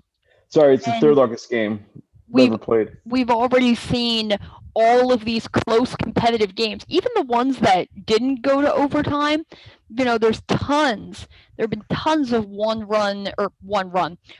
goal games in this playoff. So it's definitely been been exciting to watch. I apologize. It is the third longest game. They had 92 minutes and 1 second of overtime. Wow, that's a game in and of itself. It's more than a game. Like this, an hour and a half. That's about. That's actual game time, not like commercials and like all that other stuff. By the way, the record is 116 minutes and 30 seconds. How many overtimes was that? I don't know, but it just says that. That's all it says. I'm guessing. Just says the time. I'm just doing rough math. That's probably 6, almost 7. Crazy. Yeah, it's like you score on muscle spasms, basically. Like my shoulders don't. Oh, I scored! I won. Yeah. Then everything's forgotten. Like in your drone, just picks up. Like, yeah, we won. Like, I'm gonna go home and go and take a nap. Thanks. Well, yeah, that's like when you watch, these baseball games that go, you don't see it you don't see it nearly as much anymore because of them changing the rule. Yeah, because of them changing the rule. And, we've talked about this. Everybody knows where I stand at this point. But you would used to see games that would go like 15, 17 innings. And at that point, like you're out of bench players, you're pitching position players, you're bringing the Phillies had a game. I don't remember how many innings it went. It was somewhere in the like 15 to 17 range. And they had run out of players because eventually that's going to happen. You're going to use pinch runners, you're going to use pinch hitters, you're going to do all these different things, run out players. That they had moved Roy Oswalt, who he was like set to start, I think the next day or something, played left field. A pitcher played left field. And they had a pitcher on the mat. Like, it was crazy. It was just absolutely crazy. They had run out bullpen. They had run out position players. They had a position player was pitching because they didn't want to mess up their rotation for the next day. So they threw Roy Oswalt in left field. He like made the final out of the game in left field. It was crazy. Crazy. But yeah, we don't quite get that anymore. You're lucky to get a 13 inning game these days. Well, the best to me is still, like, because I'm biased because, Rochester was involved, like minor league baseball, the longest game ever played in baseball. 33 innings. Wow. And this wasn't like a long time ago. This was like, well, it was a long time ago, but like, okay. You have enough players to play a 33 inning game. Well, players like Cal Ripken were in that game, okay? And he didn't come out. Of course he didn't. He's Cal Ripken. He probably had a batting average line of like 2 for 12 or something crazy. Game time, 9 hours and 45 minutes. Wow. Pawtucket put 99 guys from Rochester out. Total putouts, 195. Wow. The Pawtucket had 114 at bats. 219 at bats total. Rochester had 34 strikeouts in the game. Like they got struck out 3-4 times. Somebody wrote a book about that game. Yes, they did. They actually did. It's like bottom of the 33rd or something like that. Yep. 60 strikeouts total. Most at bats by someone had 14 at bats. Cal Ripken had 15 in plate appearances. Oh my gosh. Oh, Wade Boggs was in that game too. Yeah, it's like a who's who, like early, like but it's just like crazy to look. It's like longest play appearance by a single umpire. Line Dennis of Scroder. box score. Yeah, when your box score slides to the side. That is incredible. The fact they didn't have no runs for about 14 at bats. 14 at bats. 14 at bats. you get a game. Imagine being an 8-hour game, and the only reason and the game ended like the game they finally suspended the game. I think at like 4 or 5 in the morning when the sun came back, started coming back up. And then they resumed it. Like Oh, like well, here's your problem. Because in the 21st inning, Rochester scored, and then Paul Tuckett answered that run. no, the problem was they had the rule on the fact like games have to be suspended after 1 a.m. like during the week for at least minor league baseball. I think it's major leagues like I think it's 2 for Major League Baseball or something like that for like during the week. Suspended in the 32nd inning. So they made it all the way to 32, suspended, and then I guess played 1 inning Yes. the next day. No, it was no. I think they played it months later. Oh, they didn't even play it right away. No. That's the best part. And like half those guys were still there. That's the crazy thing. 41 players got into that game. Think about that. That's all but 9. And 25 of them went on to play in the major leagues. Wow. But the crazy thing to me is the fact that like they couldn't find the rule book to call the game. So they kept going. Then they're like, Bob, we hear birds coming up. We want to call the game. At one point at 4:09 a.m. the game was suspended, and there were 19 fans left in the seats, all of whom were given lifetime passes to the stadium by the team's owner. I think also that's fantastic. Well, the thing though is like where Pawtucket is in Rhode Island too is like they get like a breeze, so it was a cold night. I think it was only like 40-something degrees at first pitch, and it just got colder. Oh, this is great too. The one reliever at 2 a.m. received permission to go home, and he got home, and his wife asked, "Where have you been?" He responded, "At the ballpark," and his wife didn't believe him. She thought he was cheating on him, made him sleep on the couch. That's great. Oh my gosh, I gotta read this book now. Bomb of the 33rd, or what I think it's called. Yeah, this is fascinating. I love stuff like this. Yeah, it's definitely. See, that's why baseball has to give her like the not allow like that stupid like. That is just wild. The fact they also had 39 hits in the game, and didn't score a run for a while. Yeah. Okay. So it didn't resume until June 23rd. Yeah, they look kind of, yeah, like I said, like it's like a, yeah, I think like I said, I think Cal Ripken went something like 2 for 12 for that game or something like that. Oh, and the second part was during the strike. I'm surprised they could play it. Yeah.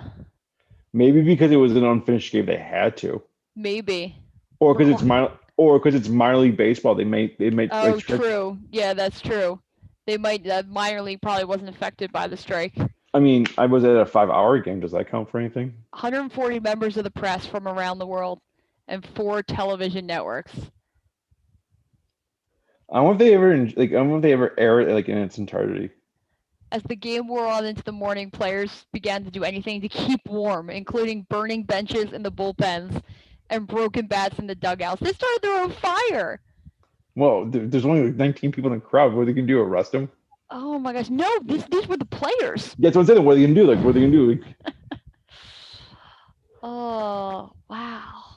It's 1981. So it's like 40 years ago to the. Incredible.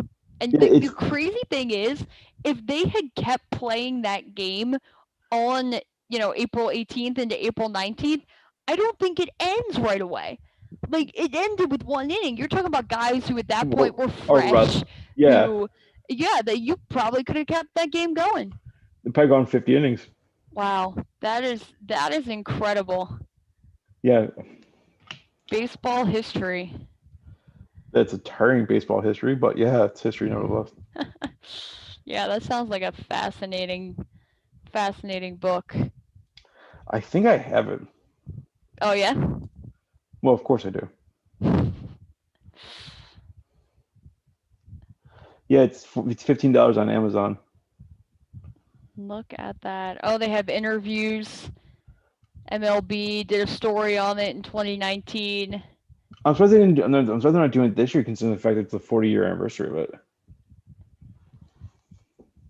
Oh, is it? Oh yeah, Yeah. that's right. 1981. Wow. Yeah. Yeah, like 8 hours, 25 minutes. Yeah, Crazy. I don't sleep that long ever. There's a 16-minute video of the game. Someone on YouTube, I think it was the Orioles, put up the game to its entirety. The one I went to, that was 16 innings. Oh yeah. The one in LA, or Anaheim, I should say, to be proper. Yeah, when they had like their center fielder get the save. That is crazy. The New York Times did a story in 2006 about it. Well, they have like reunions like every year too. Oh yeah. Like the fans, the 19 fans that were there, and the players, Wow. because that's rational. It's just incredible. Yeah, it's one of those little nooks of like sports history. It's like if you watch highlights from the Orway teams cheat and get things, and like the NBA Finals. I think it was the 75 NBA Finals between the Suns and the Celtics, when the game went to 3 overtimes, Mm. and the fans had to be escorted off the court, because they thought Boston had won, and one of the referees got slugged by a fan. Oh jeez. Because what the hell was back then? You could call a timeout with not having a timeout, Chris Webber did. Yeah. But they'd still count the timeout as a timeout. So you don't have any timeouts left, but they still give you a timeout. Oh, it gets worse. It was still a technical foul. So here's what happened. Okay, there's secret base did a whole it was weird rules in sports. It was so Phoenix is down 1 with a second left, right? Yeah. They call a timeout, knowing they have none. Oh. They give Boston a chance to shoot a technical foul, and back then the technical foul, you didn't keep the ball. So you just got one shot, and then they knew they were going to get the ball back, so that the worst Boston could do is tie the game. And the worst thing is too, the ball advanced, because So you got the timeout essentially. You got the timeout. The other team made it a 2-point game. It advanced the ball to midcourt. That is sneaky. Yeah, and say after that they kind of changed the rules. Yeah, because you could have taken. I mean, it's bad enough when teams do that these days, where they're up 3, and you'll foul a player because you don't want to give them a chance to tie, make them shoot their free throws, and then they have to foul you. Keeps why the last 2 minutes of a close basketball game amount to 15 minutes long by the time all's said and done. But yeah, no, that would definitely be skirting the rules just a little bit too much. Someone uploaded the game. The 33 inning game? No, the 3 overtime game in the NBA Finals. Oh. Yeah, that's crazy. Not you. Yeah, Reminds me of I don't know how much tennis you watch, but that 25 set game. Yeah, I was gonna say, did you ever watch that match? Yeah, I think I was watching it live for some reason. I can't turn it off. The Isner Mahoo match. Yeah.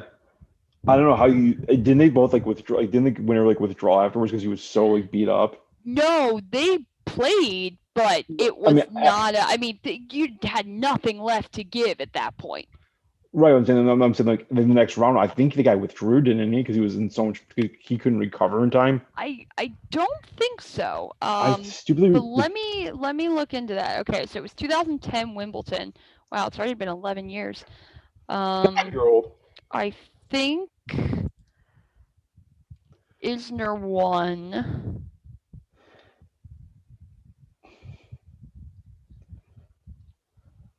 Oh, here we go. Let's see if it says anything on Wikipedia.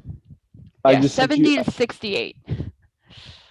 I just sent you the link for that Celtics Suns game, and it's like Oh, cool. it's awesome. Well, it's not the whole game. It's literally it's a 2-minute clip. So let's see here if it says player subsequent schedules.